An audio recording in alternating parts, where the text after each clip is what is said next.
আজকে আমাদের আলোচনার মেইন টপিক হচ্ছে অ্যাড্রিনাল গ্ল্যান্ড। এখানে অনেকগুলো ইম্পর্টেন্ট টপিকস আছে যেগুলো থেকে ফ্রিকোয়েন্টলি কোশ্চেন আসে। এর মধ্যে একটা হচ্ছে কুশিং সিনড্রোম, তারপরে অ্যাড্রিনাল ইনসাফিসিয়েন্সি, ফিওক্রোমোসাইটোমা, হচ্ছে হাইপার অ্যালডোস্টেরনিজম। সবগুলো পরীক্ষা ইম্পর্টেন্ট।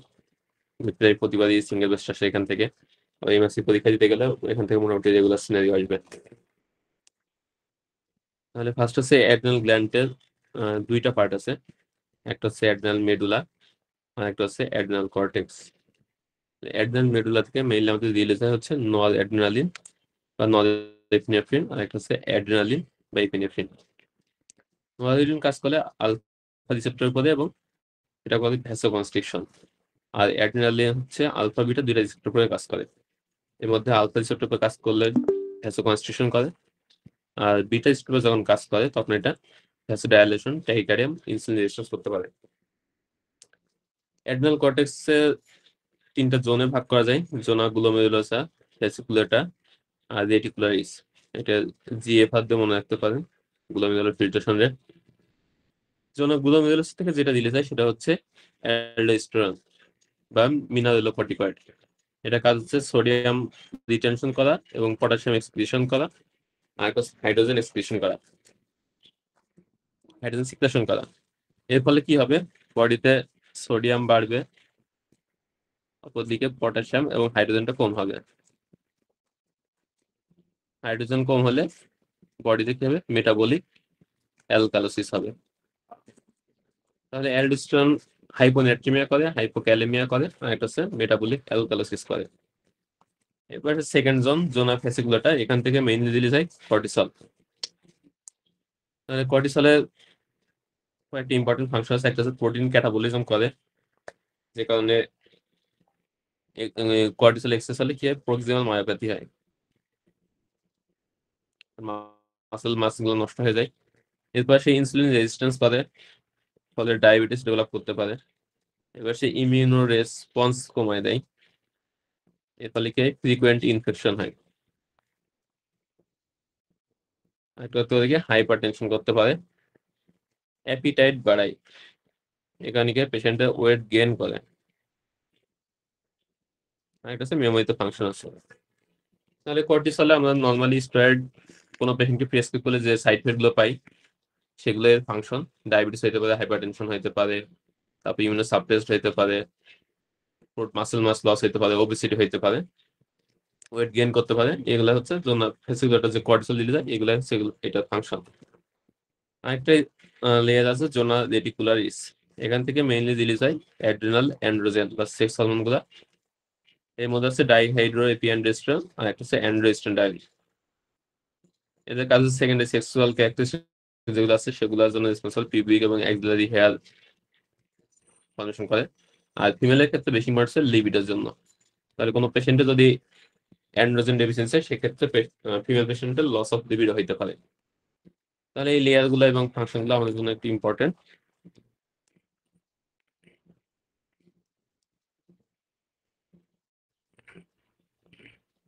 এখানে দেখুন একটা ইম্পর্টেন্ট কথা হচ্ছে অ্যাড্রিনাল কর্টেক্স থেকে যে কর্টিসল এবং অ্যাড্রিনাল অ্যান্ড্রোজেন রিলিজ হইতেছে, এই দুটো হচ্ছে হাইপোথ্যালামিক পিটুইটারি অ্যাড্রিনাল অ্যাক্সিসের পার্ট।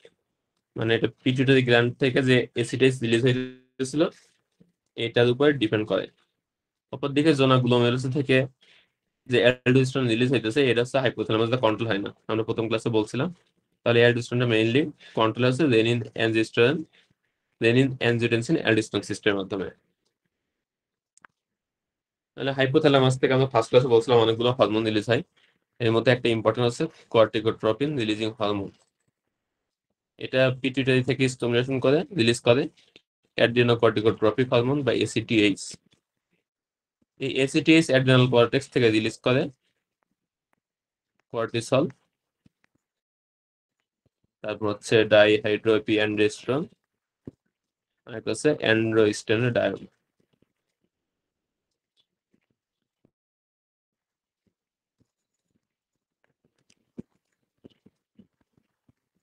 অপরদিকে জোনা গ্লোমেরুলাস থেকে যে মিনারেলোকর্টিকয়েড বা অ্যালডোস্টেরন রিলিজ হইতেছিল, এই অ্যালডোস্টেরনের সাথে এসিটিএইচ বা কর্টিকোফ্রেন রিলিজিং হরমোন এগুলো কোনো সম্পর্ক নাই, এদের কোনো ইফেক্ট থাকে না ইউজুয়ালি। তাহলে কোনো পেশেন্টে যদি এসিটিএইচ রিলিজ বেড়ে যায় সেক্ষেত্রে কি হবে? কর্টিসল বাড়বে আর ডাইহাইড্রোপিএনডিস্টেরন, তারপর হচ্ছে অ্যান্ডোস্টেরন, এই সবগুলো হরমোনই বাড়বে। অপরদিকে যদি এসিটিএইচ কমে যায় মানে হাইপোপ্যারাথাইরয়েডিজম হাইপোপিটুইটারিজম হয় সেক্ষেত্রে এই হরমোনগুলো সবগুলো কমে যাবে।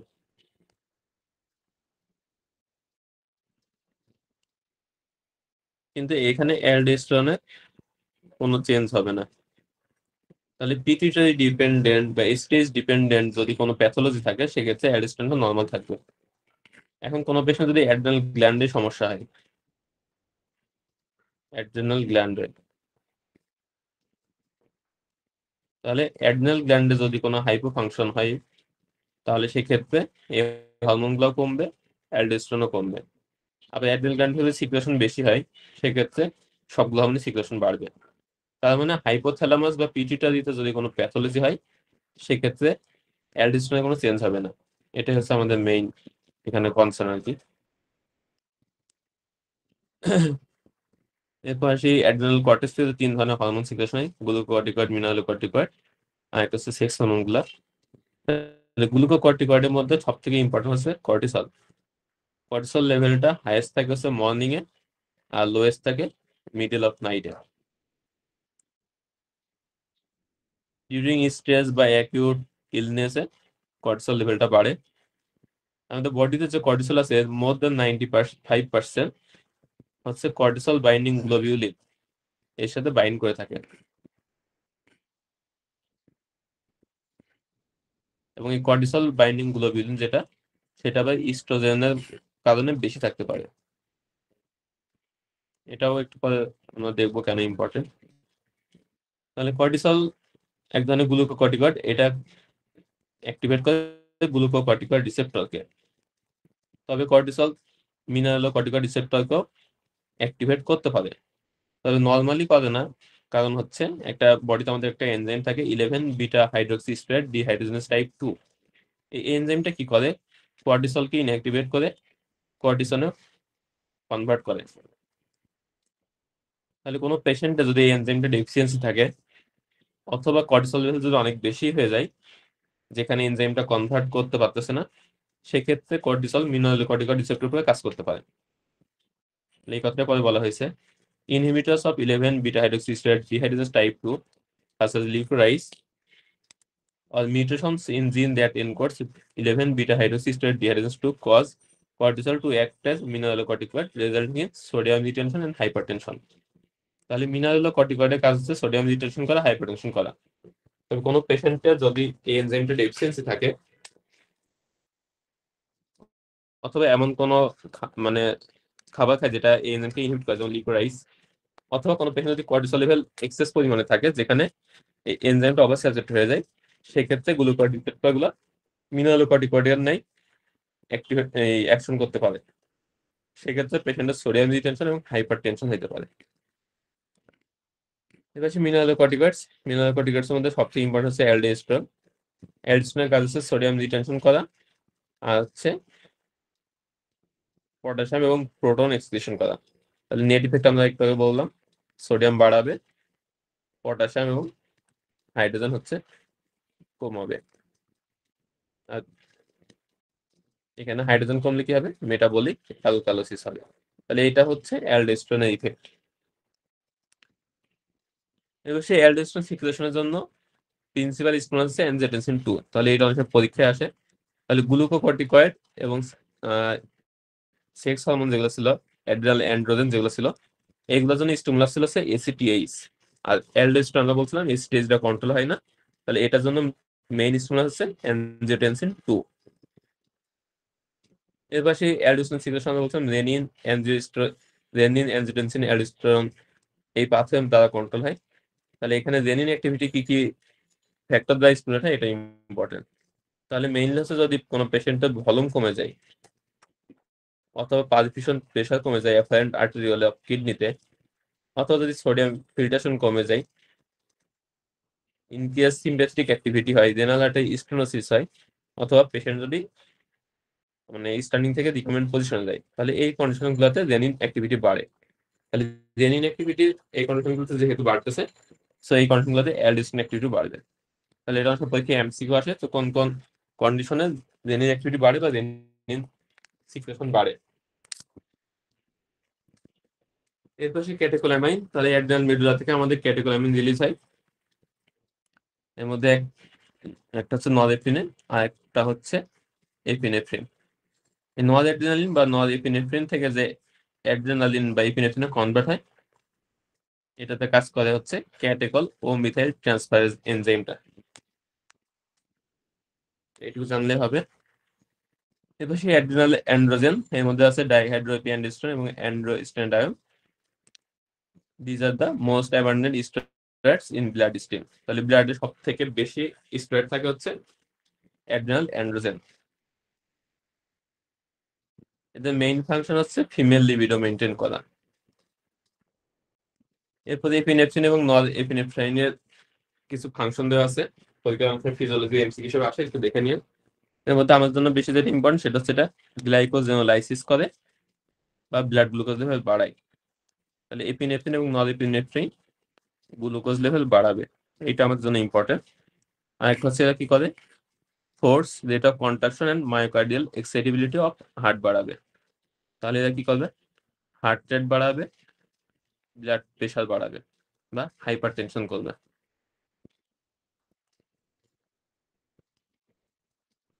এরপর ডোপামিনের কিছু ইফেক্টস আছে, এটা দেখে নিন, পরীক্ষা তো বেশি আসে না। তারপর আমাদের ডিজিজ গুলা আছে কুশিং সিনড্রোম। তাহলে আমরা একটু আগে পড়ছিলাম যে আমাদের অ্যাড্রিনাল কর্টেক্সের জোনা ভেসিকুলার থেকে রিলিজ হয় গ্লুকোকর্টিকয়েডস বা কর্টিসল। এই গ্লুকোকর্টিকয়েডস গুলো কাজ করে গ্লুকোকর্টিকয়েড রিসেপ্টরের উপরে। বডিতে কোনো কারণে যদি গ্লুকোকর্টিকয়েড রিসেপ্টর গুলো এক্সেসিভ অ্যাক্টিভেশন হয়, তাহলে যে সিমটমস এবং সাইন গুলো দেখা যায় সেগুলোকে একসাথে বলা হয় কুশিং সিনড্রোম। কুশিং সিনড্রোমের মোস্ট কমন কজ হচ্ছে iatrogenic due to prolonged administration of synthetic glucocorticoids such as prednisolone. তাহলে আমাদের দেশে এটা খুবই কমন। ইউজুয়ালি দেখা যায় কোনো পেশেন্টের যদি রিউমাটয়েড আর্থ্রাইটিস বা এসএলডি থাকে বা অ্যাজমা পেশেন্ট হয়, এটা দেখা যায় যে লম্বা সময় ধরে স্প্রেড খেয়ে থাকে, তাহলে এই পেশেন্টগুলো কুশিং সিনড্রোম ডেভেলপ করে। তাহলে কুশিং সিনড্রোমের মোস্ট কমন কজ হচ্ছে iatrogenic due to prolonged administration of steroid. Usually বেশিরভাগ পেশেন্ট প্রেডনিজোলনটা বেশি খেয়ে থাকে। তাহলে পরীক্ষা অনেক কোশ্চেন আসে খুব কমনলি, কুশিং সিনড্রোমের মোস্ট কমন কজ কি। এরপর সেই এন্ডোজেনাস কুশিং সিনড্রোম, তাহলে আয়াট্রোজেনিক যে কুশিংটা আমরা পড়লাম এটা হচ্ছে exogenous cause of Cushing syndrome. আরেকটা আছে এন্ডোজেনাস কুশিং সিনড্রোম, তাহলে যেটা বডিতে ভিতরে স্প্রেডটা বেশি বেশি সিক্রেশন হচ্ছে। তাহলে এন্ডোজেনাস কুশিং কে আমরা দুই ভাগে ভাগ করতে পারি, একটা হচ্ছে এসিডেজ ডিপেন্ডেন্ট, যেটা হচ্ছে 80%, মানে মোস্ট কমন হচ্ছে এগুলাই। আর একটা হচ্ছে নন এসিডেজ ডিপেন্ডেন্ট। তাহলে এসিডেজ ডিপেন্ডেন্ট যেটা, এটা আবার দুই ভাবে হইতে পারে। আমাদের এসিডেজ এর মেইন সোর্স হচ্ছে পিটুইটারি গ্ল্যান্ডের অ্যান্টেরিয়র পার্ট বা অ্যান্টেরিয়র পিটুইটারি গ্ল্যান্ড। তাহলে অ্যান্টেরিয়র পিটুইটারি গ্ল্যান্ডে যদি কোনো টিউমার হয় বা অ্যাডিনোমা হয়, সেক্ষেত্রে বেশি বেশি এসিডেজ রিলিজ হবে এবং পেশেন্টের কুশিং সিনড্রোম ডেভেলপ করতে পারে। তাহলে এটাই হচ্ছে most common cause, most common endogenous cause. যদি কোনো পেশেন্টের পিটুইটারি গ্ল্যান্ডের টিউমারের কারণে বেশি বেশি এসিডেজ রিলিজ হয় এবং পেশেন্টের কুশিং সিনড্রোম ডেভেলপ করে, তাহলে সেটাকে আমরা বলি কুশিং ডিজিজ। তাহলে কুশিং ডিজিজ বা পিটুইটারি অ্যাডিনোমা, এটা হচ্ছে এন্ডোজেনাস কুশিং এর মোস্ট কমন কজ। আর যদি বলে কুশিং সিনড্রোমের মোস্ট কমন কজ কি, সেক্ষেত্রে হবে এক্সোজেনাস বা আয়াট্রোজেনিক বা ড্রাগ ইনডিউসড। আর এন্ডোজেনাস এর ক্ষেত্রে মোস্ট কমন হচ্ছে পিটুইটারি অ্যাডিনোমা বা কুশিং ডিজিজ। এছাড়া অনেক সময় দেখা যায় একটোপিক কোনো সোর্স থেকেও এসিডেজ রিলিজ হতে পারে, এটা হচ্ছে একটা প্যারানিউপ্লাস্টিক ফিচার।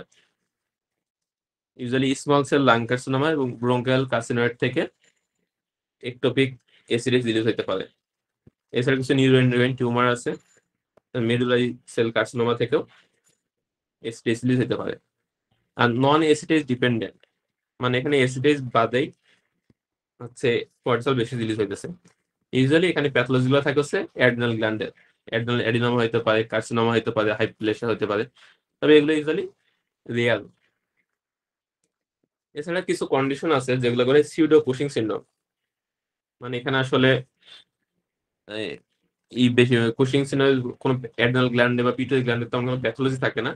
তবে পেশেন্ট গুলো দেখতে পারে যে বায়োকেমিক্যাল ফিচার গুলো অনেক সময় কুশিং এর মতো মিমিক করতে পারে। এর মধ্যে ৩ টা এক্সাম্পল আছে। একটা হচ্ছে alcohol excess, major depressive illness, আর একটা হচ্ছে প্রাইমারি ওবেসিটি। তাহলে এগুলোর ক্ষেত্রে অনেক সময় কর্টিসল বেশি থাকতে পারে, তবে কুশিং এর মতো এত বেশি থাকে না। আর কিছু সিমটমস আছে যেগুলো দেখে আলাদা করা যেতে পারে। তাহলে এখানে বলা হয়েছে কিভাবে আমরা আলাদা করব। Features that favour Cushing syndrome in an obese patient. তাহলে কুশিং সিনের পেশেন্ট গুলো ওবেস থাকে, অন্যান্য কন্ডিশনেও অনেক সময় পেশেন্টের ওবেসিটি থাকতে পারে। তাহলে কুশিং এর পক্ষে কি কি আছে? যদি কোনো পেশেন্টের প্রোটিন ওয়েস্টিং ফিচার থাকে, যেমন easy bleeding, proximal myopathy, thin skin. তাহলে একটা ওবেস পেশেন্টে যদি ইজি ব্লিডিং থাকে বা প্রক্সিমাল মায়োপ্যাথি থাকে বা স্কিন থিনিং থাকে, তাহলে এটা হচ্ছে মোস্ট লাইকলি কুশিং সিনড্রোম। এবার সেই এসিটেজ ডিপেন্ডেন্ট কুশিং এর মধ্যে আমাদের দুইটা ছিল, একটা হচ্ছে কুশিং ডিজিজ বা পিটুইটারি অ্যাডিনোমা, আর একটা হচ্ছে একটোপিক কুশিং। কিছু কিছু ফিচার্স আছে যেগুলো একটোপিক এসিটেজ কে ইন্ডিকেট করে।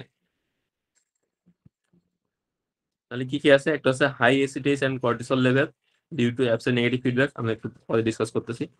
দেন হচ্ছে মার্কড হাইপারপিগমেন্টেশন, হাইপোক্যালেমিক অ্যালকালোসিস, আর হচ্ছে র্যাপিড অনসেট এন্ড ক্যাকেকশিয়া। তাহলে এই ফিচারগুলো যদি থাকে তাহলে আমরা একটোপিক কুশিং বেশি চিন্তা করবো।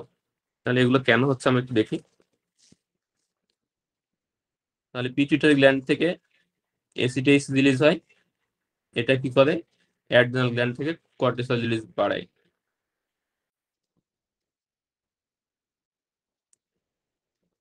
পিটুইটারি, আর এটা হচ্ছে অ্যাড্রেনাল। তাহলে বডির যে হরমোনগুলো আছে সবগুলো একটা ফিডব্যাক মেকানিজমের মাধ্যমে কাজ করে। কোনো পেশেন্টে যদি এসিটেজ বেশি বেশি রিলিজ হয় তাহলে কর্টিসল রিলিজ বাড়বে, আবার কর্টিসল রিলিজ যখন বাড়বে এ তখন এসিটেজ কে ইনহিবিট করার চেষ্টা করবে। এইভাবে মানে এসিটেজ এবং কর্টিসল এগুলোর মধ্যে ব্যালেন্স মেনটেন করে। তাহলে পিটুইটারি গ্ল্যান্ডে যদি কোনো প্যাথোলজি থাকে এবং এসিটেজ বেশি বেশি রিলিজ করে, সেক্ষেত্রে কর্টিসল বাড়বে। যখন কর্টিসল লেভেল বেড়ে যাবে সে তখন আবার এসিটেজ কে সাপ্রেস করে রাখার চেষ্টা করবে। এর ফলে কি হয়? পিটুইটারি গ্ল্যান্ডে প্যাথোলজিতে যে এসিটেজ রিলিজ হয় এটা খুব বেশি বাড়তে পারে না, মানে নর্মাল থেকে বেশি থাকবে, কিন্তু মানে ভেরি হাই লেভেলে হয় না। এখন ধরলাম কোন একটা একটোপিক সোর্স থেকে এসিটেজ রিলিজ হইতেছে, suppose small cell lung carcinoma. এখান থেকে যদি এসিটেজ বেশি বেশি রিলিজ হয়, সে তখন কি করবে? এসিটেজটা অ্যাড্রিনাল গ্ল্যান্ডকে স্টিমুলেট করে কর্টিসল বেশি বেশি রিলিজ করবে। এখন যে কর্টিসলটা বেশি বেশি সিক্রেশন হইতেছে, এর পিটুইটারি এসিটেজকে সাপ্রেস করতে পারে, কিন্তু একটোপিক যে সোর্স আছে এর কোনো নেগেটিভ ফিডব্যাক মেকানিজম এখানে থাকে না। সো এ কি করবে? এ তখন এই এসিটেজটাকে ইনহিবিট করতে পারে না। সো কোনো একটোপিক সোর্স থেকে যদি এসিটেজ রিলিজ হয় সেক্ষেত্রে এসিটেজ লেভেলটা থাকে অনেক বেশি। তাহলে কোনো পেশেন্ট যদি এসিটেজ অনেক বেশি থাকে তাহলে ইউজুয়ালি সেটা একটোপিক সোর্স থেকে আসতেছে। আর যদি এসিটেজ মানে মাইল্ড রাইজ থাকে বা রাইজ হলেও মাইল্ড টু মডারেট রাইজ হয়, সেক্ষেত্রে ইউজুয়ালি পিটুইটারি প্যাথোলজি। তাহলে একটোপিক সোর্সের ক্ষেত্রে এসিটেজ লেভেল থাকবে অনেক অনেক বেশি থাকবে। তাহলে এখানে যদি এসিটেজ অনেক বেশি থাকে সেক্ষেত্রে কর্টিসল লেভেলটা অনেক বেশি বাড়বে।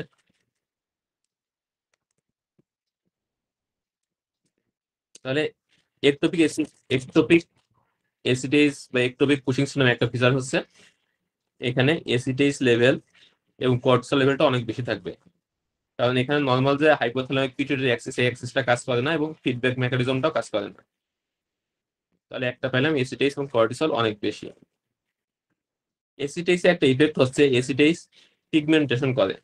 কিভাবে পিগমেন্ট করে আলাদা মেকানিজম আছে, এটা আমাদের দরকার নেই। তাহলে এসিটেজ আছে, এসিটেজ যত বেশি থাকবে পিগমেন্টেশন তত বেশি হবে। তাহলে একটোপিক কুশিং এর ক্ষেত্রে যেহেতু এসিটেজ লেভেলটা কুশিং ডিজিজ থেকে বেশি হয়, সো এখানে পিগমেন্টেশনটা থাকবে অনেক বেশি।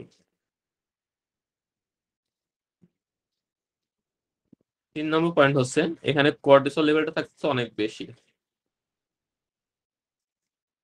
আমরা একটু আগে বলছিলাম কর্টিসলটা ইনঅ্যাক্টিভেটেড হয় 11 hydroxy straight beta hydrogen type 2 নামক একটা এনজাইম দিয়ে। 11 বিটা হাইড্রক্সি স্ট্রেট ডিহাইড্রোজেন টাইপ 2। এখন কোনো পেশেন্টে যদি কর্টিসল লেভেল অনেক বেশি হয়ে যায় তখন এই এনজাইম গুলা সব কর্টিসলকে ইনঅ্যাক্টিভেট করতে পারে না। তাহলে এক্সেসিভ যে কর্টিসল থাকে এ তখন কি করে, মিনারেল কর্টিকয়েড রিসেপ্টরের উপর কাজ করে। মিনারেল কর্টিকয়েড রিসেপ্টর যখন কাজ করবে তখন অ্যাক্টিভিটিটা হবে মিনারেল কর্টিকয়েড বা অ্যালডোস্টেরনের মতো। তাহলে সে তখন সোডিয়াম রিটেনশন করবে, মানে সোডিয়াম লেভেল বাড়াবে, পটাশিয়াম কমাবে, হাইপার টেনশন করবে, আর এটা হচ্ছে মেটাবলিক অ্যালকোলিসিস করবে। তার মানে হাইপোক্যালামিক মেটাবলিক অ্যালকোলিসিস এরকম একটা ফিচার হবে। আর একটোপিক এসিটেজটা আমরা বললাম কি মেইনলি আসে স্মল সেল লাং কার্সিনোমা থেকে। তাহলে আমরা জানি যে স্মল সেল লাং কার্সিনোমা খুবই অ্যাগ্রেসিভ একটা ম্যালিগনেন্সি, এবং এই ম্যালিগনেন্সি পেশেন্টগুলোর ক্ষেত্রে ভেরি শর্ট ডিউরেশন থাকে এবং পেশেন্টগুলো ইউজুয়ালি ক্যাকেকটিক থাকে, শর্ট ডিউরেশন ক্যাকেকশিয়া। তাহলে কুশিং এর ফিচার ছিল ওবেসিটি, কিন্তু কোনো পেশেন্ট যদি কুশিং সিনড্রোমের অন্যান্য ফিচার্স থাকে, কর্টিসল এসিডেজ বেশি থাকে, ডায়াবেটিস থাকে, পেশেন্ট যদি ক্যাকেকসিস থাকে, তাহলে আমরা চিন্তা করবো কি মোস্ট লাইকলি একটোপিক সোর্স থেকে এসিডেজ রিলিজ হচ্ছে। তাহলে এই কথাগুলো এখানে বলা হয়েছে যে একটোপিক এসিডেজ সিনড্রোম কখন কখন চিন্তা করবো। একটা হচ্ছে very high level of ACTH and cortisol, কারণ এখানে যে নেগেটিভ ফিডব্যাক মেকানিজম আছে এটা কাজ করে না। মার্ক পিগমেন্টেশন থাকবে, হাইপোক্যালেমিক অ্যালকোলিসিস থাকবে। কেন? High cortisol overcome capacity of 11 hydroxy steroid dehydrogenase type 2 to inaccurate cortisol in kidney. আর একটা হচ্ছে র্যাপিড অনসেট হবে এবং ক্যাকিসে থাকবে, কারণ এখানে ইউজুয়ালি ম্যালিগনেন্সির অ্যাসিড থাকে। এর পাশে কুশিং ডিজিজ আমরা বলছিলাম পিটুইটারি অ্যাডিনোমা হয়। এই ক্ষেত্রে আমরা একটু পরে পরে লেকচারে পড়বো। পিটুইটারি অ্যাডিনোমা দুই ধরনের হতে পারে, একটা হচ্ছে মাইক্রো অ্যাডিনোমা, একটা হচ্ছে ম্যাক্রো অ্যাডিনোমা। তাহলে কুশিং ডিজিজের ক্ষেত্রে ইউজুয়ালি মাইক্রো অ্যাডিনোমাটা বেশি কমন। এর পাশে কুশিং সিনড্রোমের ফিচার, তাহলে কোন একটা পেশেন্ট লং টার্ম স্টেরয়েড খেলে যে ফিচার গুলো থাকে আমরা নর্মালি ওয়ার্ডে যেগুলো দেখি, তাহলে স্টেরয়েডের যে সাইড ইফেক্ট গুলা থাকে ওইগুলা কুশিং সিনড্রোমের ফিচার। তাহলে পেশেন্টের নিউরোলজিক্যাল ফিচার সাইকোসিস থাকতে পারে, অপথলমোলজিক্যাল মধ্যে ক্যাটারাক্ট থাকতে পারে, এক্সোথার্মাস থাকতে পারে, আমরা স্কিনে পাইতে পারি একনি, প্লেথোরা, তারপর হচ্ছে স্কিন থিকনেস কমে যাবে, স্ট্র্যাব, উইশিং, হাইসুটিজম থাকবে, হেয়ার থিনিং থাকবে, পেশেন্টের মুন ফেস থাকতে পারে। পেশেন্টের যেহেতু প্রোটিন ক্যাটাবলিজম হয়, সব পেশেন্টের মাসেল ওয়েস্টিং থাকবে এবং প্রক্সিমাল মায়োপ্যাথি থাকবে। এছাড়া পেশেন্টের হাইপারটেনশন, হাইপারগ্লাইসেমিয়া থাকতে পারে, মেনস্ট্রুয়াল অ্যাবনর্মালিটি থাকতে পারে, পেপটিক আলসারেশন থাকতে পারে, অস্টিওপোরোসিস থাকতে পারে। আর পেশেন্টগুলো যেহেতু ইমিউনো কম্প্রোমাইজ থাকে, সদিকাইন ইনফেকশনের হিস্ট্রি থাকতে পারে। এর পাশে আমাদের ইনভেস্টিগেশন, তাহলে পরীক্ষায় ইনভেস্টিগেশন খুবই ইম্পর্টেন্ট। কোন একটা পেশেন্ট যদি কুশিং সিনড্রোমের ফিচার থাকে, পেশেন্টের ওবেসিটি আছে, স্কিন থিনিং আছে, ইজি বুইশিং আছে, বা প্রক্সিমাল মাসল উইকনেস আছে, হাইপারটেনশন, ডায়াবেটিস আছে, এই ধরনের যদি ফিচার থাকে, তাহলে আমাদের ইনভেস্টিগেশন কিভাবে আমরা করব। তাহলে আমাদের ফার্স্ট স্টেপ হবে কুশিং সিনড্রোমটা ডায়াগনোস করা যায়, পেশেন্ট আসলে কুশিং সিনড্রোম আছে কিনা। সেক্ষেত্রে আমাদের 3টা টেস্ট আছে, এর মধ্যে মিনিমাম 2টা পজিটিভ হতে হবে কনফার্ম করার জন্য। কি কি টেস্ট আছে? একটা আছে low dose dexamethasone suppression test, আর একটা আছে লেট নাইট সেরাম আর সেলিভারি কর্টিসল লেভেল চেক করা, আর একটা আছে 24 hour urinary free cortisol level দেখা। তাহলে 3টার মধ্যে মিনিমাম 2টা হচ্ছে আমাদের পজিটিভ হইতে হবে। যদি পরীক্ষায় সিঙ্গেল বেস্ট আসে যে কোনটা মানে মোস্ট অ্যাপ্রোপ্রিয়েট, তাহলে সেক্ষেত্রে আমরা অ্যান্সার করবো লো ডোজ ডেক্সামেথাসোন সাপ্রেশন টেস্ট, তাহলে এটা সেন্সিটিভিটি সবচেয়ে বেশি। তাহলে 3টা টেস্টের যেটা থাকবে পরীক্ষায় সেটা অ্যান্সার হবে। যদি 3টাই পরীক্ষা অপশন থাকে বা মোস্ট অ্যাপ্রোপ্রিয়েট ইনভেস্টিগেশন চাই, তাহলে সেক্ষেত্রে আমরা অ্যান্সার করবো লো ডোজ ডেক্সামেথাসোন সাপ্রেশন টেস্ট। আমরা প্রথমে বলছিলাম যে আমাদের বডিতে কর্টিসল গুলো বাইন্ড করে থাকে কর্টিসল বাইন্ডিং গ্লোবুলিন নামক একটা প্রোটিনের সাথে, আর ইস্ট্রোজেন কি করে, এই কর্টিসল বাইন্ডিং গ্লোবুলিন লেভেলটা বাড়ায়। তাহলে কোনো পেশেন্ট যদি স্টেরয়েড এই ইস্ট্রোজেন খেয়ে থাকে, এই পেশেন্ট গুলো আমরা যদি কর্টিসল লেভেল দেখি, তাহলে অনেক সময় ফলস ইন্টারপ্রিটেশন আসতে পারে। এই কারণে কোনো পেশেন্ট যদি স্টেরয়েড পেয়ে থাকে, তাহলে ইনজেকশন করার আগে মিনিমাম 6 সপ্তাহটা স্টেরয়েডটা এই ইস্ট্রোজেনটা বন্ধ রাখতে হবে। এটার সিগনিফিকেন্স। এখন কোন একটা পেশেন্টে আমরা 3টা টেস্টে যখন 2টা পজিটিভ পাইলাম, এর মানে পেশেন্টের কুশিং সিনড্রোম ডায়াগনোস হলো।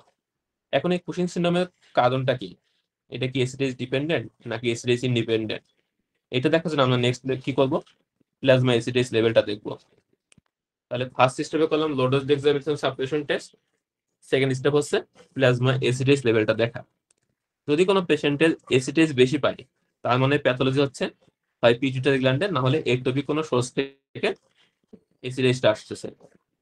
আর যদি এসিটেজ লেভেলটা আমরা কম পাই বা আনডিটেক্টেবল পাই, এর মানে প্যাথোলজি হচ্ছে অ্যাড্রিনাল গ্ল্যান্ডে, এবং এক্সেসিভ কর্টিসল যে রিলিজ হচ্ছে সেটা এসিটেজকে সাপ্রেস করে যাচ্ছে। তাহলে এসিটেজ যদি আমরা আনডিটেক্টেবল পাই, তাহলে নেক্সট আমরা কি করবো, অ্যাড্রিনাল কজ আইডেন্টিফাই করার জন্য অ্যাড্রিনাল ইমেজিং করবো। তাহলে অ্যাড্রিনাল সিটি করবো সেক্ষেত্রে। আর যদি কোনো পেশেন্ট যদি এসিটেজ দেখি বেশি আছে, তাহলে এর মানে হচ্ছে এসিটেজ বেশি বেশি রিলিজ হচ্ছে, এটা হইতে পারে পিটুইটারি গ্ল্যান্ড থেকে অথবা একটোপিক কোনো সোর্স থেকে, ইউজুয়ালি কার্সিনয়েড বা স্মল সেল লাং কার্সিনোমা হইতে পারে। তাহলে আমাদের নেক্সট হবে হচ্ছে high dose dexamethasone suppression test করা অথবা corticotropic releasing hormone stimulation test করা। যদি কোনো পেশেন্টের high dose dexamethasone suppression test দিয়ে এসিটেজ রিলিজটা সাপ্রেসড হয়, তাহলে এটি ইন্ডিকেট করে পিটুইটারি কজ। আমরা একটু আগে বললাম যে হাইপোথ্যালামিক পিটুইটারি অ্যাড্রিনাল যে অ্যাক্সিস আছে, এই অ্যাক্সিসে যদি সমস্যা থাকে সেক্ষেত্রে সাপ্রেশন হবে। তাহলে এখানে হাই ডোজ দিলে পিটুইটারি যদি কোনো প্যাথোলজি থাকে, তাহলে এসিটেজে সাপ্রেশন হবে। কিন্তু কোনো পেশেন্ট যদি এসিটেজ একটোপিক সোর্স থেকে আসে, সেক্ষেত্রে আমরা high dose dexamethasone suppression test করলেও এই এসিটেজ রিলিজটা সাপ্রেশন হবে না। ঠিক আছে? তাহলে high dose dexamethasone suppression test যদি সাপ্রেশন না হয় স্টেজ, তাহলে সেটা ইন্ডিকেট করে একটোপিক সোর্স থেকে স্টেজটা আসতেছে। এখন যদি এই টেস্টগুলো করেও যদি আমরা কনফার্ম না হইতে পারি যে পেশেন্টের এসিডিএসটা একটোপিক থেকে আসতেছে নাকি পিটুইটারি থেকে আসতেছে, তাহলে সেক্ষেত্রে আমাদের ইনভেস্টিগেশন হবে বাইলেটারাল ইনফিরিয়র পেট্রোসাল সাইনাস স্যাম্পলিং বা Bips with measurement of plasma এসিডেজ। তাহলে এটা হচ্ছে কুশিং ডিজিজ কনফার্ম করার জন্য বেস্ট ইনভেস্টিগেশন। তাহলে এটা অনেক সময় পরীক্ষা কোশ্চেন আসে, তো which is one of the following is the best test to confirm Cushing disease. তাহলে অ্যান্সার হবে বাইলেটারাল ইনফিরিয়র পেট্রোসাল সাইনাস স্যাম্পলিং। তবে কোনো পেশেন্টের যদি আমরা পিটুইটারি এমআরআই করি এবং সেক্ষেত্রে যদি মোর দ্যান 6 মিলিমিটার সাইজের একটি টিউমার পাই, তাহলে বিট টেস্ট করা লাগবে না, সেক্ষেত্রে এমআরআই দিয়ে কনফার্ম করা যাবে। তাহলে এটা যদি আমরা ইনশর্ট করি, তাহলে কোন একটা পেশেন্ট কুশিং সিনড্রোমের ফিচার নিয়ে আসছে, সেক্ষেত্রে আমাদের ফার্স্ট টেস্ট হবে লো ডোজ ডেক্সামেথাসোন সাপ্রেশন টেস্ট, অথবা এটা যদি না থাকে সেক্ষেত্রে আমরা মিডনাইট সেলিভারি কর্টিসল লিখতে পারি অথবা 24 আওয়ার ইউরিনারি ফ্রি কর্টিসল লিখতে পারি। এখন এটা দিয়ে যদি আমরা দেখি পজিটিভ আসছে, তাহলে আমাদের ডায়াগনোসিস হবে কুশিং সিনড্রোম। এখন এই কুশিং সিনড্রোমেরটা কারণ কি, এটা দেখার জন্য আমরা নেক্সট করবো এসিটিএইচ লেভেল।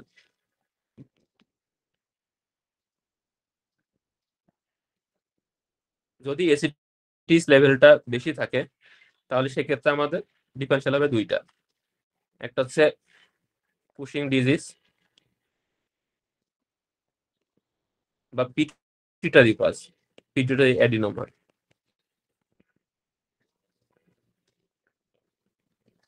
আরেকটা হচ্ছে একটোপিক সোর্স। একটোপিকের মধ্যে মোস্ট লাইকলি থাকে হচ্ছে স্মল সেল লাং কার্সিনোমা। আর যদি এসিটিএইচ থাকে আনডিটেক্টেবল, এসিটিএইচ কম আছে বা আনডিটেক্টেবল আছে, সেক্ষেত্রে আমরা চিন্তা করবো অ্যাড্রিনাল কোনো কজ, সেটা হতে পারে অ্যাড্রিনাল অ্যাডিনোমা, হতে পারে অ্যাড্রিনাল কার্সিনোমা। তাহলে এই ক্ষেত্রে আমরা কি করবো নেক্সটে, সিটি অ্যাড্রিনাল। আর যদি পেশেন্টের এসিটিএইচ বেশি থাকে, সেক্ষেত্রে আমাদের দুইটা কনসিডারেশন ছিল, একটা কুশিং ডিজিজ বা পিটুইটারি অ্যাডিনোমা, একটা হচ্ছে একটোপিক সোর্স। এই ক্ষেত্রে আমরা করবো high dose dexamethasone suppression test অথবা corticotropic releasing hormone stimulation test. তাহলে high dose dexamethasone suppression test দিলে সাপ্রেস হবে কোনটা, যেখানে হাইপোথ্যালামিক পিটুইটারি অ্যাক্সিসটা আছে, মানে পিটুইটারি অ্যাডিনোমা বা কুশিং ডিজিজ। তাহলে এটা সাপ্রেসড হইলে ডায়াগনোসিস হচ্ছে আমাদের পিটুইটারি অ্যাডিনোমা। আর যদি সাপ্রেস না হয়, তাহলে ডায়াগনোসিস হচ্ছে একটোপিক কুশিং। আর এটা করার পরে যদি আমাদের ডায়াগনোসিস না হয়, সেক্ষেত্রে আমরা করবো বাইলেটারাল ইনফিরিয়র পেট্রোসাল সাইনাস স্যাম্পলিং। আর আরেকটা টেস্ট আমরা করতে হয়, সেটা হচ্ছে MRI brain with pituitary protocol. সেক্ষেত্রে যদি আমরা 6 মিলিমিটারের বেশি একটা টিউমার পাই পিটুইটারি, তাহলে সেটাও ডায়াগনস্টিক অফ পিটুইটারি অ্যাডিনোমা। তাহলে পুরো প্রসেসে যে কোনো জায়গা থেকে পরীক্ষা কোশ্চেন আসতে পারে।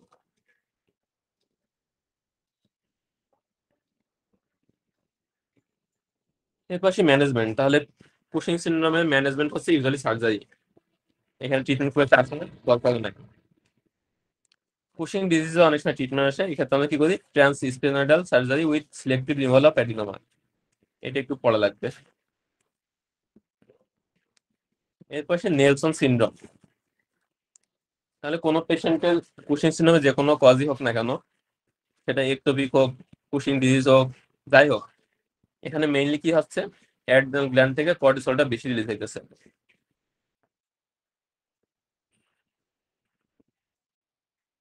তাহলে আমরা যদি পেশেন্টের অ্যাড্রিনাল গ্ল্যান্ডটাকে কেটে দিই,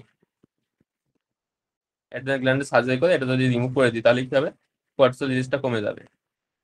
সমস্যা কোথায়, যদি পেশেন্টের পিটুইটারি কোনো প্যাথোলজি থাকে, পিটুইটারি অ্যাডিনোমা যদি আন্ডারলাইং কজ থাকে, সেক্ষেত্রে অ্যাড্রিনাল গ্ল্যান্ডটা রিমুভ করলে সমস্যা কি হবে, এখান থেকে যে এসিটেজটা রিলিজ হচ্ছিল, ইনক্রিজড এসিটেজ, এই এসিটেজটা সাপ্রেস করার জন্য আর কোনো কর্টিসল থাকবে না। আমি অ্যাড্রিনাল গ্ল্যান্ডটা রিমুভ করে দিলাম, কোনো কর্টিসল নাই। তাহলে আগে কর্টিসল যে রিলিজ হচ্ছিল সেটা কি করছে, এসিটেজকে কিছুটা সাপ্রেস করে রাখছিল। এখন এই এসিটেজকে সাপ্রেস করার জন্য আর কোনো কর্টিসল নাই। এক্ষেত্রে কি হবে, এই পিটুইটারি অ্যাডিনো থেকে অনেক বেশি বেশি এসিটেজ রিলিজ হবে। তাহলে এসিটেজ যত বেশি হবে, আমরা বলছিলাম পিগমেন্টেশন তত বেশি হবে। তাহলে এই পেশেন্টগুলো হাইপার পিগমেন্টেড থাকবে। আর একটা সমস্যা কি হবে, এই পিটুইটারি অ্যাডিনোমা যেহেতু এখন ইনহিবিট করা কেউ নাই, সেই টিউমারটা অনেক বেশি বড় হইতে থাকবে। তাহলে আগে যেটা মাইক্রোএডিনোমা ছিল, এখন দেখা যাবে সেটা ম্যাক্রোএডিনোমা হয়ে গেছে। তাহলে পিটুইটারি অ্যাডিনোমা কোনো পেশেন্টকে আমরা যদি অ্যাড্রিনাল গ্ল্যান্ডকে কেটে দিব, অপারেশন করে ফেলি, সেক্ষেত্রে দুইটা সমস্যা হবে, একটা হচ্ছে পিগমেন্টেশন অনেক বেশি হবে, আর একটা হচ্ছে পিটুইটারি যে টিউমার আছে এটা সাইজটা বাড়তে থাকবে। এটাকে বলা হয় নেলসন সিনড্রোম। তাহলে এটা দেখেন বলছে laparoscopic bilateral adrenalectomy effectively cures any type of ACTH dependent Cushing syndrome. তাহলে একটোপিক হোক বা পিটুইটারি ডিজিজ হোক, যে কোনটা কিউ করতে পারে। সমস্যা কি, in Cushing disease pituitary, Cushing disease বা pituitary adenoma, this can result in Nelson syndrome, an invasive pituitary macroadenoma and very high ACTH level and pigmentation. মানে এখানে নেগেটিভ ফিডব্যাক দেওয়ার জন্য আর কোনো কর্টিসল থাকতেছে না, সো টিউমারের সাইজটা বাড়বে আর পেশেন্টের পিগমেন্টেশনটা বাড়বে। এটাকে বলে নেলসন সিনড্রোম। এরপর সেই অ্যাডভার্স ইফেক্টস অফ গ্লুকোকর্টিকয়েডস, একটু রিডিং পড়ে রাখতে পারেন, অলরেডি আমরা পড়ে ফেলছি। এর মধ্যে একটা পরীক্ষায় কোশ্চেন আসছিল যে আমাদের ব্লাড সেলের উপরে স্টেরয়েডের ইফেক্ট কি। তাহলে গ্লুকোকর্টিকয়েড হচ্ছে ডাব্লিউসি কাউন্ট বাড়ায়, মেইন হচ্ছে নিউট্রোফিলটা বাড়ায়। এটা হচ্ছে একবার সিঙ্গেল বেস্ট আসলে দেখে নিয়ে। এরপর ম্যানেজমেন্ট অফ গ্লুকোকর্টিকয়েড উইথড্রল। তাহলে গ্লুকোকর্টিকয়েড উইথড্রল করলে পেশেন্টের সমস্যা কি হতে পারে, অ্যাড্রিনাল ইনসাফিসিয়েন্সি হতে পারে। তাহলে কোন কোন ক্ষেত্রে রিস্ক বেশি, এগুলো কয়েকটা পয়েন্ট দিয়ে আসে, একটু দেখে নিন।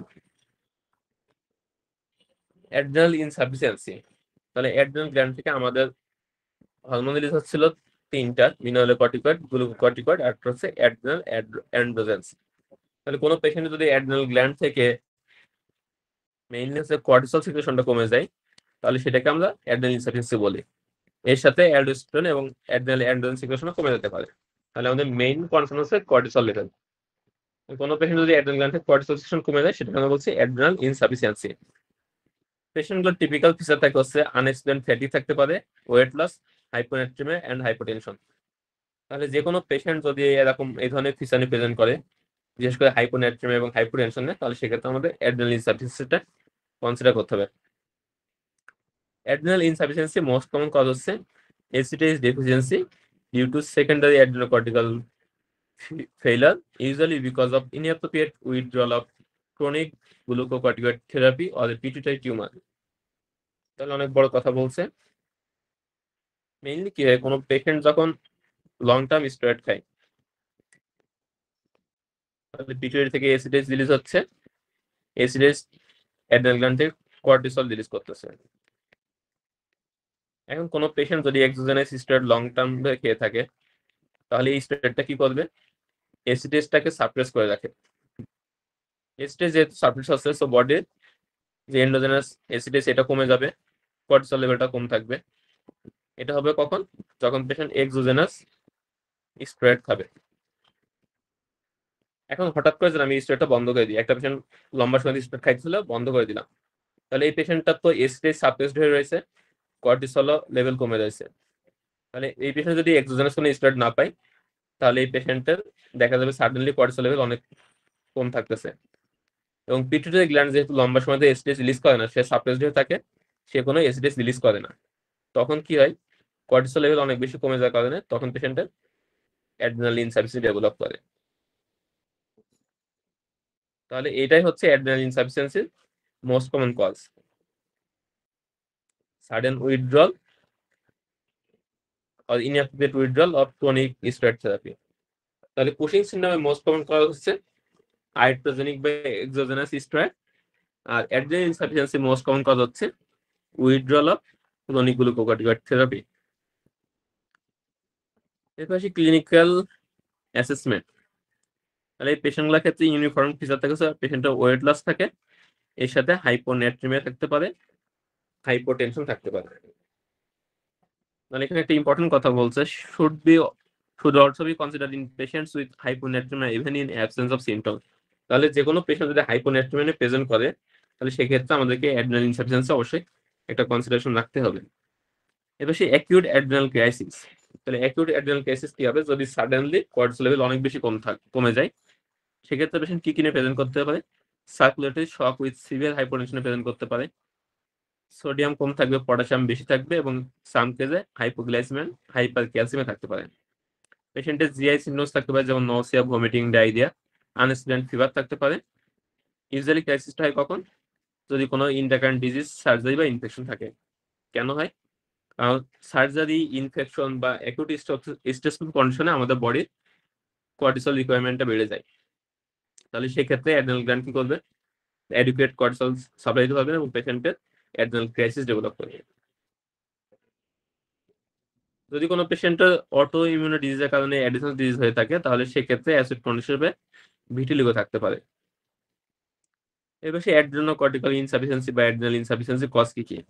তাহলে একটা হতে পারে সেকেন্ডারি, আর একটা হতে পারে প্রাইমারি। আমরা এর আগে বলছি যে প্রাইমারিটা কখন বলবো? যখন গ্ল্যান্ডের নিজস্ব সমস্যা থাকবে, আর সেকেন্ডারিটা যদি আদার্স কোনো স্টিমুলাসের কারণে হয়।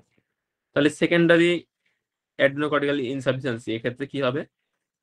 এসিডিএসটা কম থাকবে, মানে পিটুইটারি থেকে এসিডিএস কম রিলিজ হচ্ছে, এই কারণে তার অ্যাড্রিনাল ইনসাফিসিয়েন্সি। যেহেতু অন্য গ্ল্যান্ডের সমস্যার কারণে তার ডেফিসিয়েন্সি হয়েছে, সে কারণে এটাকে বলা হবে সেকেন্ডারি অ্যাড্রিনাল ইনসাফিসিয়েন্সি।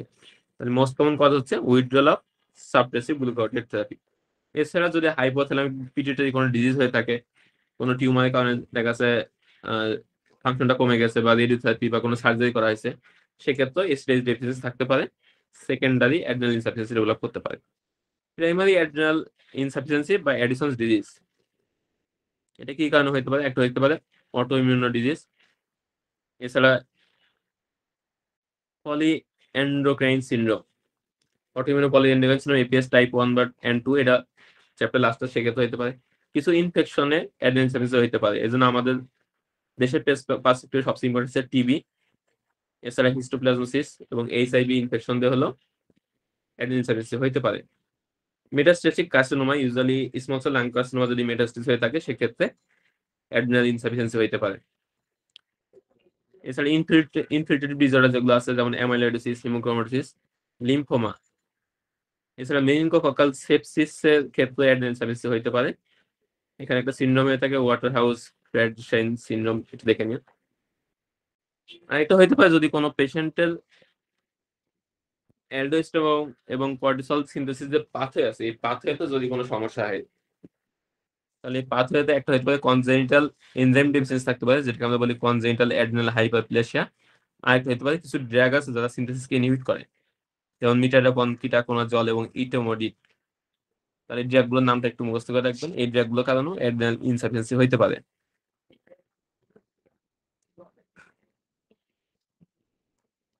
এর পাশে clinical and biochemical features of adrenal insufficiency.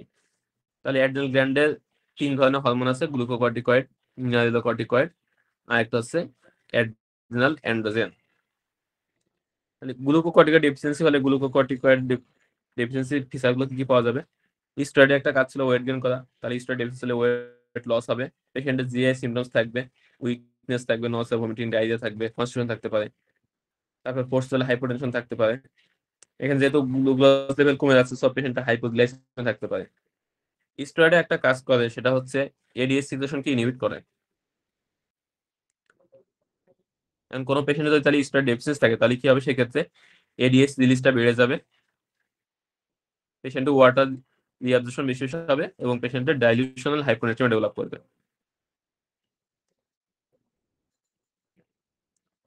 এরপর আমরা পড়ছিলাম যে স্টেরয়েডের একটা কাজ হচ্ছে ক্যালসিয়াম অ্যাবজর্পশনকে ইনহিবিট করা। তাহলে কোনো পেশেন্ট যদি স্টেরয়েড ডেফিসিয়েন্সি থাকে, সেক্ষেত্রে ক্যালসিয়াম অ্যাবজর্পশন বেশি বেশি হবে, পেশেন্টের হাইপোক্যালসিমিয়া থাকবে। তাহলে হাইপোনেট্রিমিয়া, হাইপোগ্লাইসেমিয়া এবং হাইপোক্যালসিমিয়া এগুলো হচ্ছে গ্লুকোকর্টিকয়েড ডেফিসিয়েন্সি ফিচার। আমাদের বডিতে মিনারেলোকর্টিকয়েড বা অ্যালডোস্টেরনের কাজ হচ্ছে সোডিয়াম বাড়ানো আর পটাশিয়াম কমানো। সোডিয়ামের সাথে পেশেন্টের ওয়াটার রিঅ্যাবজর্পশন হয়। তাহলে কোনো পেশেন্ট যদি মিনারেলোকর্টিকয়েড ডেফিসিয়েন্সি থাকে, তাহলে সেক্ষেত্রে কি হবে, সোডিয়ামটা কমে যাবে, ওয়াটার কমে যাবে বা ফ্লুইড কমে যাবে, এক্ষেত্রে পেশেন্টের হাইপোটেনশন থাকবে, শক থাকবে। আর যেহেতু মিনারেল কন্টেন্ট কমে গেছে, সব পটাশিয়াম এক্সট্রাকশন করতে পারবে না, বডিতে পটাশিয়াম অ্যাকুমুলেশন হবে এবং পেশেন্টটা হাইপারক্যালেমিয়া ডেভেলপ করবে। তাহলে গ্লুকোকর্টিকের ডেফিসিয়েন্সিতে যে সোডিয়ামটা কমতেছে, এটা ছিল ডাইলিউশনাল, মানে প্লাস বডি ফ্লুইড বেড়ে যাচ্ছে, এই কারণে সোডিয়াম কনসেন্ট্রেশন কম দেখাচ্ছে। আর মিনারেলোকর্টিকয়েড ডেফিসিয়েন্সির ক্ষেত্রে যে সোডিয়াম হাইপোনেট্রিমিয়া হচ্ছে, এটা হচ্ছে ডিপ্লেশনাল, মানে এখানে সোডিয়াম কন্টেন্টটা কমে গেছে। তাহলে একটা হচ্ছে পানি বেড়ে যাচ্ছে, আর একটা হচ্ছে সোডিয়াম নিজেই কমে যাচ্ছে, দুইটা টাইপটা আলাদা। এরপর সেই এসিডিএস এক্সেস, যদি এসিডিএস বেড়ে যায়, তাহলে আমরা কি বলছিলাম, পেশেন্টের পিগমেন্টেশন বেশি বেশি হবে। ইউজুয়ালি হয় কোথায়, সান এক্সপোজড এরিয়াতে, প্রেশার এরিয়াতে, যেমন এলবো, নি, এছাড়া পামাক্রিস, নাকল, মিউকাস মেমব্রেন, কনজাংটিভা এবং রিসেন্ট স্কারে পিগমেন্টেশন হতে পারে। আর অ্যাড্রিনাল অ্যান্ড্রোজেনের মেইন কাজ ছিল হচ্ছে বডি হেয়ার ফর্মেশন, আর একটা হচ্ছে ফিমেলদের ক্ষেত্রে লিবিডো মেনটেন করা। তাহলে এটা যদি ডেফিসিয়েন্সি হয়, সেক্ষেত্রে বডি হেয়ার লস হবে এবং লস অফ লিবিড হবে, ইউজুয়ালি ফিমেল পেশেন্টের ক্ষেত্রে। এখন কাদের ক্ষেত্রে কোন ডেফিসিয়েন্সি হবে, অনেকগুলো প্লাস মাইনাস দেওয়া আছে। তাহলে কজগুলো আমরা একটু দেখি।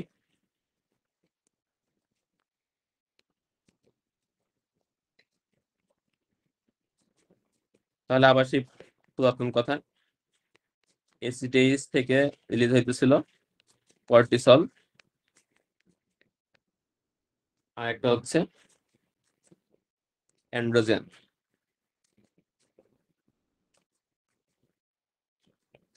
আর এসিটেইস এর কন্ট্রোল নাই, আমরা বলছিলাম অ্যালডোস্টেরনের উপরে।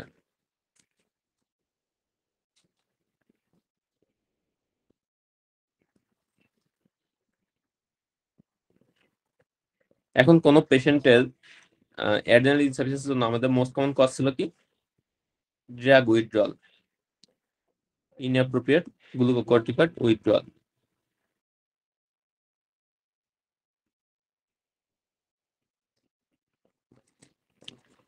তাহলে কোন পেশেন্ট যদি লম্বা সময় স্টেরয়েড পেয়ে থাকে, সেক্ষেত্রে আমরা বললাম যে পেশেন্টে এসিটেইস সাপ্রেসড হয়ে থাকবে, কর্টিসল লেভেলটাও সাপ্রেসড হয়ে থাকবে। এরপরে যদি আমরা হঠাৎ করে ড্রাগ উইথড্রল করি, তাহলে সেক্ষেত্রে এসিটেইস এবং কর্টিসল দুইটা কম পাবো, অ্যাড্রোজেনটাও কম পাবো।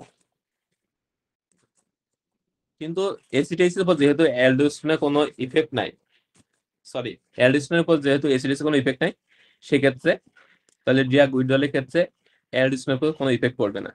তাহলে ড্রাগ উইথড্রল করলে আমরা কি পাবো, পেশেন্টের এসিটেইস কম পাবো, কর্টিসল কম পাবো, অ্যান্ড্রোজেন কম পাবো, কিন্তু অ্যালডোস্টেরনটা নর্মাল থাকবে।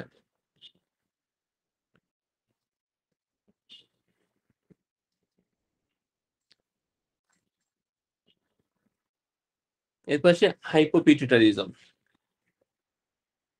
হাইপোপিটুইটারিজম, হাইপোপিটুইটারিজম কি হবে, এসিটেইস সিক্রেশন কম হবে, এসিটেইস সিক্রেশন যেহেতু কম হইতেছে, কর্টিসল সিক্রেশনও কম হবে, অ্যান্ড্রোজেন সিক্রেশনও কম হবে। তাহলে ড্রাগ উইথড্রল এবং হাইপোপিটুইটারিজম দুইটা ক্ষেত্রে আমরা একই ফাইন্ডিংস পাবো, এসিটেইস কম, কর্টিসল কম, অ্যান্ড্রোজেন কম। আর এসিটেজ যেহেতু অ্যালডোস্টেরনের উপর কোনো ইফেক্ট ফেলতে পারে না, সো এই ক্ষেত্রে অ্যালডোস্টেরনটা নর্মাল থাকবে। এখন এসিটেজ যদি কম হয় তাহলে এই ক্ষেত্রে আমরা পিগমেন্টেশন পাবো? এই ক্ষেত্রে আমরা কোনো পিগমেন্টেশন পাবো না, নো পিগমেন্টেশন।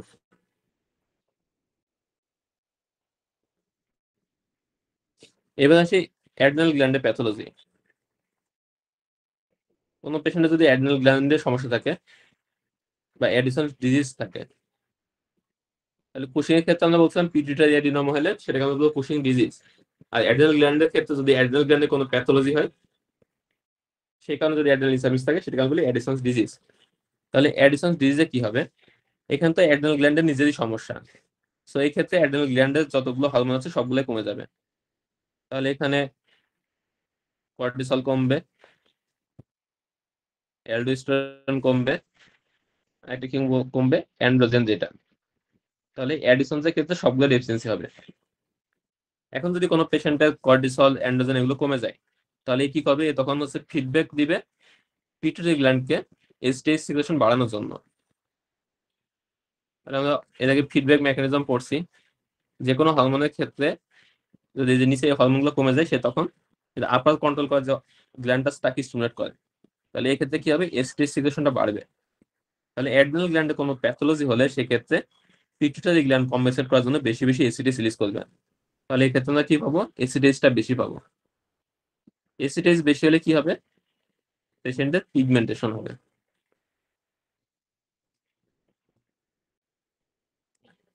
এরপর সে congenital adrenal hyperplasia. Congenital adrenal hyperplasia কি হয়? এখানে কিছু এনজাইম ডেফিসিয়েন্স থাকে। এর মধ্যে সবচেয়ে বেশি কমন হচ্ছে 21 হাইড্রোক্সিলেজ। 21 হাইড্রোক্সিলেজ ডেফিসিয়েন্সি। এই এনজাইমগুলো ডেফিসিয়েন্সির কারণে কি হয়? পেশেন্টের কর্টিসল এবং অ্যালডোস্টেরন সিক্রেশনটা কমে যায়। কর্টিসল অ্যালডোস্টেরন সিক্রেশন কমে যায়। কর্টিসল অ্যালডোস্টেরন সিক্রেশন কমলেও এখানে অ্যাড্রিনাল অ্যান্ড্রোজেন সিক্রেশনটা তৈরিটা বাড়ে, সিনথেসিসটা। Adrenal androgen. তাহলে এখানে কেন বাড়ে এটারও এক্সপ্লেনেশন আছে, ডেভিডসন ছবিটা দেখে আসি। আমরা এর আগের দিন ডিসকাস করছিলাম। তাহলে পেশেন্টের যে 21 হাইড্রোক্সিলেজ এনজাইমটা ডেফিসিয়েন্সি হওয়ার কারণে এই পাশে যে পাথওয়ে গুলো আছে, এই পাথওয়ে গুলো অ্যাক্টিভেট হইতে পারে না। এর ফলে কি হইতেছে? যে অ্যালডোস্টেরন সিক্রেশন কমে যাবে, কর্টিসল সিক্রেশন কমে যাবে। তাহলে এখানে যে প্রোজেস্টেরনটা ছিল, এ তো এই ডান দিকে পাথওয়ে যাইতে পারছে না, তখন এই নিচে পাথওয়েটা বেশি বেশি অ্যাক্টিভেট হয়। তখন কি কি সিনথেসিস বেশি করে? ডাইহাইড্রো এপিঅ্যান্ডোস্টেরন এবং অ্যান্ড্রোস্টেরন ডায়ন, মানে অ্যাড্রিনাল অ্যান্ড্রোজেন গুলো তখন বেশি বেশি সিনথেসিস করে। তাহলে এগুলা বেশি বেশি সিনথেসিস হবে এবং কর্টিসল এবং অ্যালডোস্টেরন এগুলা সিনথেসিস কমে যাবে।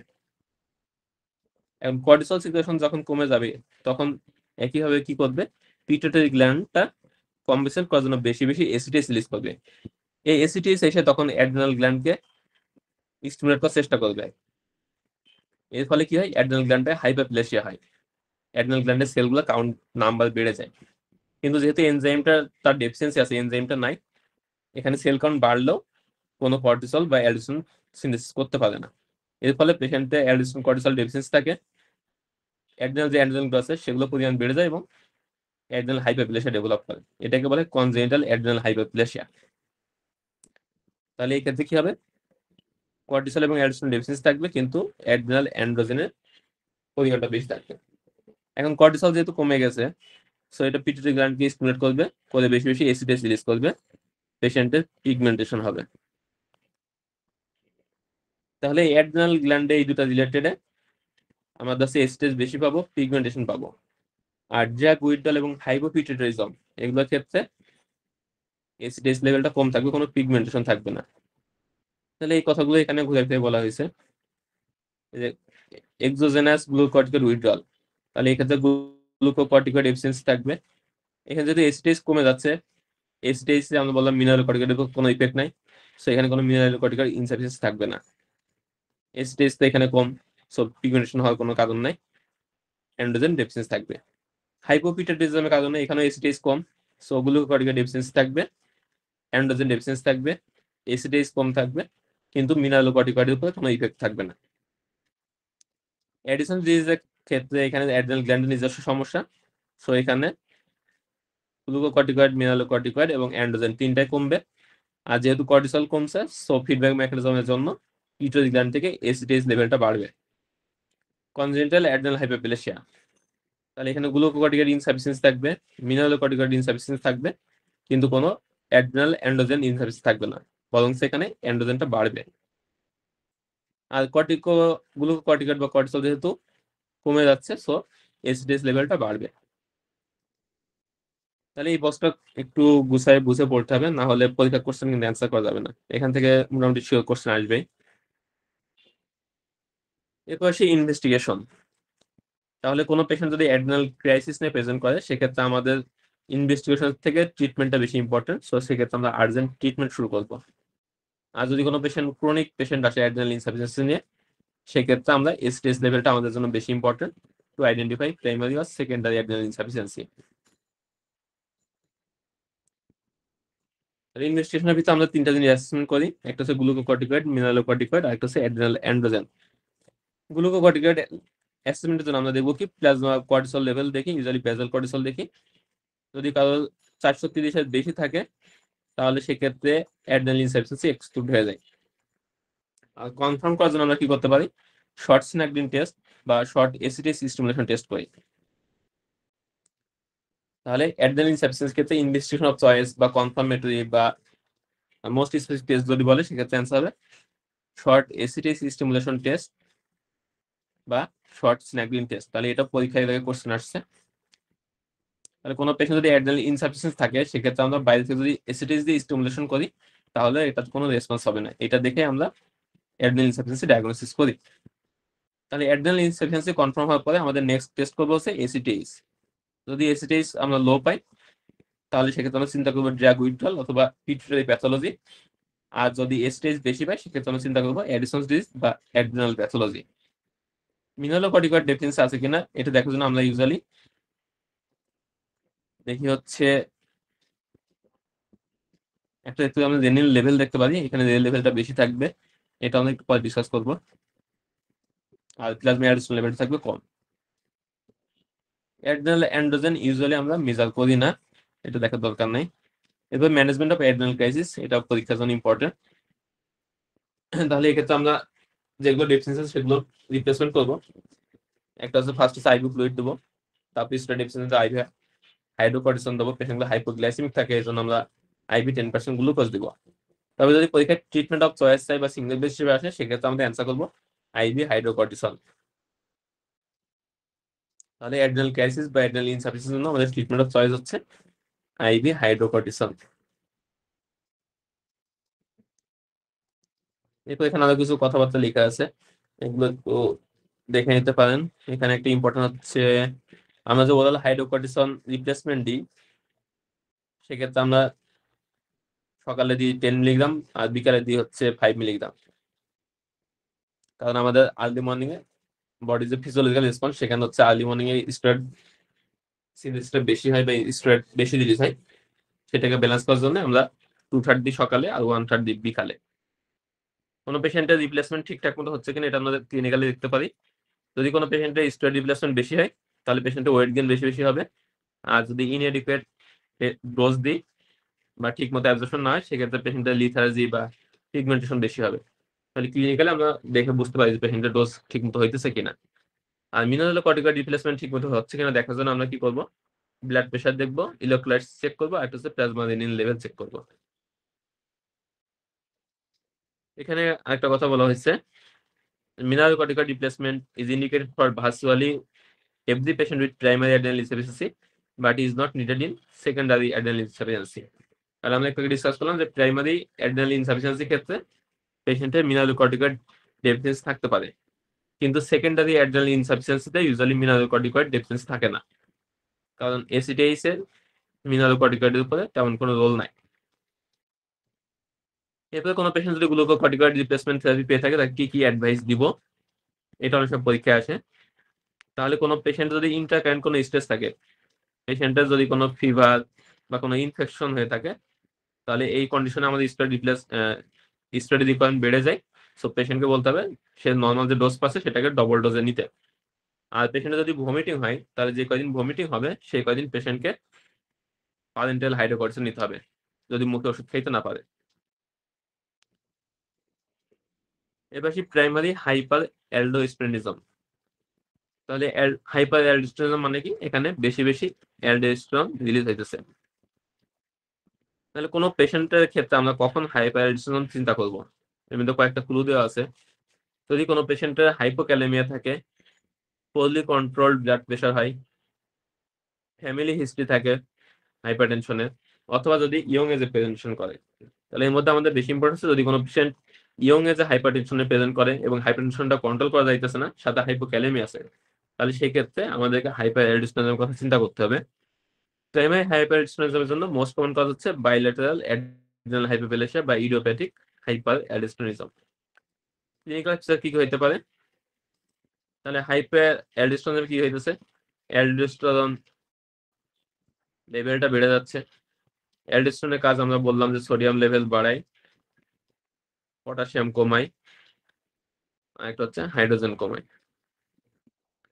তাহলে সোডিয়াম যদি বাড়ায় সেক্ষেত্রে কি হবে? সোডিয়াম রিটেনশন হবে। আমরা জানি সোডিয়াম রিটেনশন হলে এর সাথে সবসময় ওয়াটার রিটেনশন হয়। তাহলে পেশেন্টের ইডেমা হবে, পেশেন্টের ব্লাড ভলিউম বাড়বে, হাইপার টেনশন হবে। আর পটাশিয়াম লেভেল যেহেতু কমে যাচ্ছে সেহেতু পেশেন্টের হাইপোক্যালেমিয়ার ফিচারগুলো থাকবে। পেশেন্টের মাসল উইকনেস থাকতে পারে বা মাসল প্যারালাইসিস থাকতে পারে। আরেকটা কি হবে? যদি ক্রনিক হাইপোক্যালেমিয়া হয় সেক্ষেত্রে রেনাল টিউবুলার ড্যামেজ হয় এবং নেফ্রোজেনিক ডায়াবেটিস ইনসিপিটাস হতে পারে। তাহলে পেশেন্টগুলো পলিউরিয়া থাকতে পারে। এছাড়া পেশেন্টের অকেশনাল টিটানি হইতে পারে। আমরা লাস্ট ক্লাসে ডিসকাস করছিলাম যে কোনো পেশেন্টের যদি অ্যালকালোসিস থাকে সেক্ষেত্রে সেটাকে ব্যালেন্স করার জন্য বাফারগুলো থেকে হাইড্রোজেন আয়নগুলো রিলিজ হয় এবং সেই প্রোটিন যে বাফারগুলো থাকে সেগুলো তখন ক্যালসিয়াম আয়ন বাইন্ড করে এবং পেশেন্টের ব্লাডে ক্যালসিয়াম আয়ন লেভেলটা কমে যায়, পেশেন্টের টিটেন ডেভেলপ করে। তাহলে অনেক সময় পেশেন্ট টিটেনেরও প্রেজেন্ট করতে পারে। তাহলে আমরা কি কি পাইলাম? একটা হচ্ছে হাইপারটেনশন, ইডিমা, হাইপোক্যালেমিয়া আর মেটাবলিক অ্যালকালোসিস। তাহলে এই ধরনের ফিচার যদি আমরা ইয়ং পেশেন্টে পাই সেক্ষেত্রে আমাদের প্রাইমারি হাইপারটেনশনের ডায়াগনোসিস হবে। ইনভেস্টিগেশন করলে আমরা পটাশিয়াম কম পাবো, অ্যালকালোসিস পাবো, এগুলো তেমন কোনো ই নাই। সোডিয়াম যদি প্রাইমারি হাইপারটেনশন হয় তাহলে আপার রেঞ্জে থাকে, আর যদি সেকেন্ডারি হাইপার অ্যালডোস্টেরন হয় তাহলে সেক্ষেত্রে ইউজুয়ালি লো থাকে। তাহলে হাইপার অ্যালডোস্টেরনে তো ইউজুয়ালি সোডিয়াম বেশি থাকে কত, যেহেতু রিটেনশন বেশি বেশি করতেছে। তাহলে সেকেন্ডারি হাইপার অ্যালডোস্টেরনে কেন সোডিয়াম কনসেন্ট্রেশন লো থাকছে? এর কারণ আছে।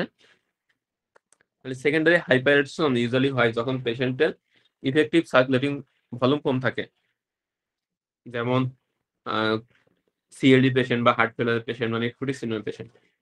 তাহলে এই পেশেন্টগুলোর ক্ষেত্রে কি ইফেক্টিভ সার্কুলেটিং ভলিউম কম থাকে, এই কারণে সেকেন্ডারি হাইপারটেনশন হয়, সোডিয়াম ওয়াটার রিটেনশন বেশি বেশি হয় এবং এই ক্ষেত্রে ওয়াটার রিটেনশনটা বেশি হয়। সো বডিতে সোডিয়াম কন্টেন্ট বেশি থাকলেও এক্সেসিভ বডি ফ্লুইডের কারণে কনসেন্ট্রেশনটা ইউজুয়ালি কম দেখায়। এর পাশে screening test for primary hyper aldosterone, তাহলে এটাও পরীক্ষা ইম্পর্টেন্ট। তাহলে কোনো পেশেন্ট যদি আমরা হাইপার অ্যালডোস্টেরন চিন্তা করি সেক্ষেত্রে আমরা রেনিন এবং অ্যালডোস্টেরন লেভেলটা দেখবো এবং এরপরে অ্যালডোস্টেরন রেনিন রেশিও করবো। এটা পরীক্ষা ইম্পর্টেন্ট। তাহলে হাইপার অ্যালডোস্টেরনের জন্য আমাদের ইনভেস্টমেন্ট চার্জ হচ্ছে অ্যালডোস্টেরন এবং রেনিন লেভেল চেক করা।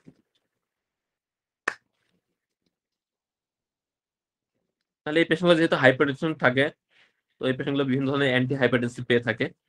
কোনো পেশেন্ট যদি অ্যালডোস্টেরন রেনিন লেভেল আমরা চেক করতে চাই তাহলে সেক্ষেত্রে আমাদেরকে অ্যান্টি হাইপারটেনসিভ ড্রাগগুলো বন্ধ করতে হবে, কারণ অ্যান্টি হাইপারটেনসিভ যে ড্রাগগুলো আছে এগুলো সবগুলাই অ্যালডোস্টেরন এবং রেনিন লেভেল অল্টারেশন করতে পারে এবং আমাদের রেজাল্টটা তখন আমরা অ্যাকুরেট রেজাল্ট পাবো না।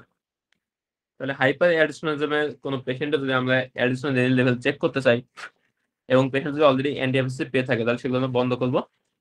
এবং পেশেন্ট যদি অ্যান্টি হাইপারটেনসিভ দরকার হয় সেক্ষেত্রে আমরা ক্যালসিয়াম অ্যান্টাগনিস্ট এবং আলফা ব্লকারদের ট্রিটমেন্ট করবো। ম্যানেজমেন্ট, তাহলে এই ক্ষেত্রে অ্যালডোস্টেরন বেশি বেশি সিক্রেশন হচ্ছে, মিনারেলোকর্টিকয়েড রিসেপ্টর বেশি বেশি অ্যাক্টিভেট হচ্ছে। সেই ক্ষেত্রে আমাদের ট্রিটমেন্ট অপশন হবে মিনারেলোকর্টিকয়েড রিসেপ্টর অ্যান্টাগনিস্ট। কি কি নামে পাওয়া যায়? একটা হচ্ছে স্পিরোলেক্টন নামে আর একটা হচ্ছে এপ্রেনন, এই দুটো ফর্মে পাওয়া যায়। মিনারোকর্টিকয়েড রিসেপ্টর অ্যান্টাগনিস্টের একটা ইম্পর্টেন্ট অ্যাডভান্সমেন্ট হচ্ছে গাইনোকোমেশিয়া করে। তাহলে আমরা গাইনোকোমেশিয়া কজের মধ্যে পড়ছিলাম যে স্পার্ম ইলেকট্রন গাইনোকোমেশিয়া একটা ইম্পর্টেন্ট কজ। যদি কোনো পেশেন্টের গাইনোকোমেশিয়া ডেভেলপ করে সেক্ষেত্রে আমরা অল্টারনেটিভ হিসেবে অ্যামাইলোরাইড চয়েস করতে পারি। এত কিছু মনে থাকলে জাস্ট এই দুটো ড্রাগের নাম মনে রাখতে হবে। মিনারোকর্টিকয়েড রিসেপ্টর অ্যান্টাগনিস্ট স্পার্ম ইলেকট্রন ডাইপ্লোজন, এটা হচ্ছে হাইপারএলডোস্টেরনের ক্ষেত্রে ট্রিটমেন্ট অফ চয়েস। এরপর আসি কজেস অফ মিনারোকর্টিকয়েড এক্সেস। তাহলে মিনারোকর্টিকয়েড লেভেল বাড়তে পারে কয়েকটা কারণে। এটা পরীক্ষা একবার এমসিকিউ আসছে, সেটা একটু ডিসকাস করি আমরা। তাহলে অ্যালডোস্টেরন সিক্রেশন বা মিনারোকর্টিকয়েড সিক্রেশন আমাদের কন্ট্রোল হয়, আমরা বলছিলাম রেনিন অ্যানজিওটেনসিন অ্যালডোস্টেরন সিস্টেম, এই পাথওয়ের মাধ্যমে। তাহলে কিডনি থেকে প্রথমে আমাদের রিলিজ হয় রেনিন।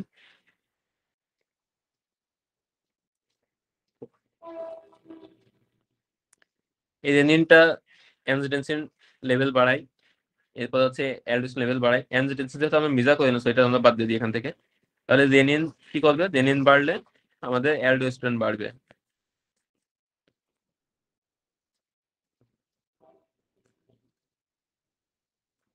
অ্যালডোস্টেরন বানানি ভুল গেছে।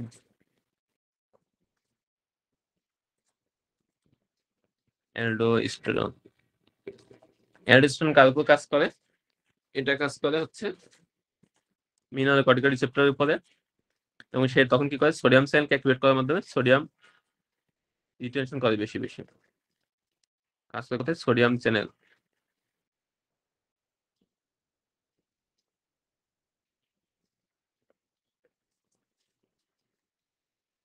তাহলে এটা হচ্ছে কিডনিতে, এটা হচ্ছে অ্যাড্রিনাল গ্ল্যান্ডে।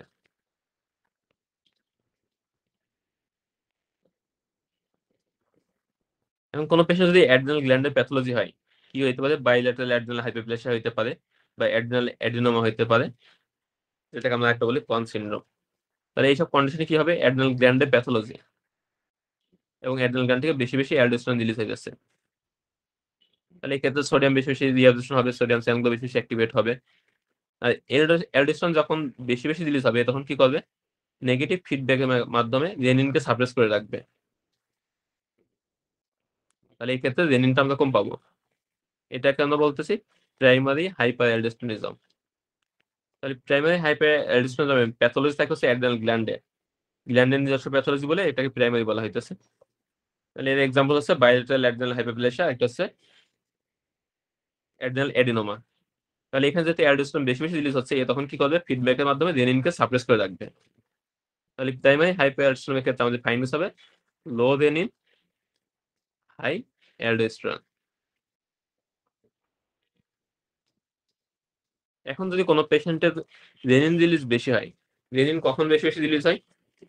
আমরা এর আগে ডিসকাস করলাম, যদি হাইপোভলিউমে থাকে, তারপর ইফেক্টিভ সার্কুলেটিং ভলিউম কমে যায়, বা সিম্প্যাথেটিক অ্যাক্টিভিটি বেশি বেশি হয়, সেক্ষেত্রে রেনিন রিলিজ বাড়ে। তাহলে ইফেক্টিভ সার্কুলেটিং ভলিউম আমাদের বডিতে কমে কখন কখন? আমরা কয়েকটা এক্সাম্পল জানি, হার্ট ফেলার, সিএলডি, নেফ্রোটিক সিন্ড্রোম। এইসব কন্ডিশনে কি হয়? বডির যে ফ্লুইড এগুলো আছে থার্ড স্পেসে জমা হয় এবং বডি ইফেক্টিভ সার্কুলেটিং ভলিউম কমে যায়। তাহলে এইসব ক্ষেত্রে কি হবে? সার্কুলেটিং ভলিউম যেহেতু কমে যাচ্ছে, তো কিডনি অ্যাপারেন্ট সার্কুলেশন ব্লাড কম পাবে, বেশি বেশি রেনিন রিলিজ করবে।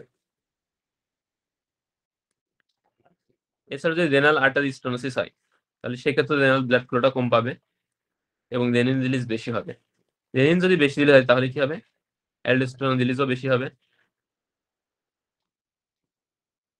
তাহলে এই ক্ষেত্রে কিন্তু অ্যাড্রিনাল গ্ল্যান্ডটা ঠিকই আছে, এর কোনো প্যাথোলজি নাই। অন্য একটা রেসপন্সের কারণে বা অন্য একটা সেকেন্ডারি ইফেক্টের কারণে অ্যালডোস্টেরন রিলিজটা বাড়ছে। এই কারণে এটাকে বলা হয় সেকেন্ডারি হাইপার অ্যালডোস্টেরনিজম।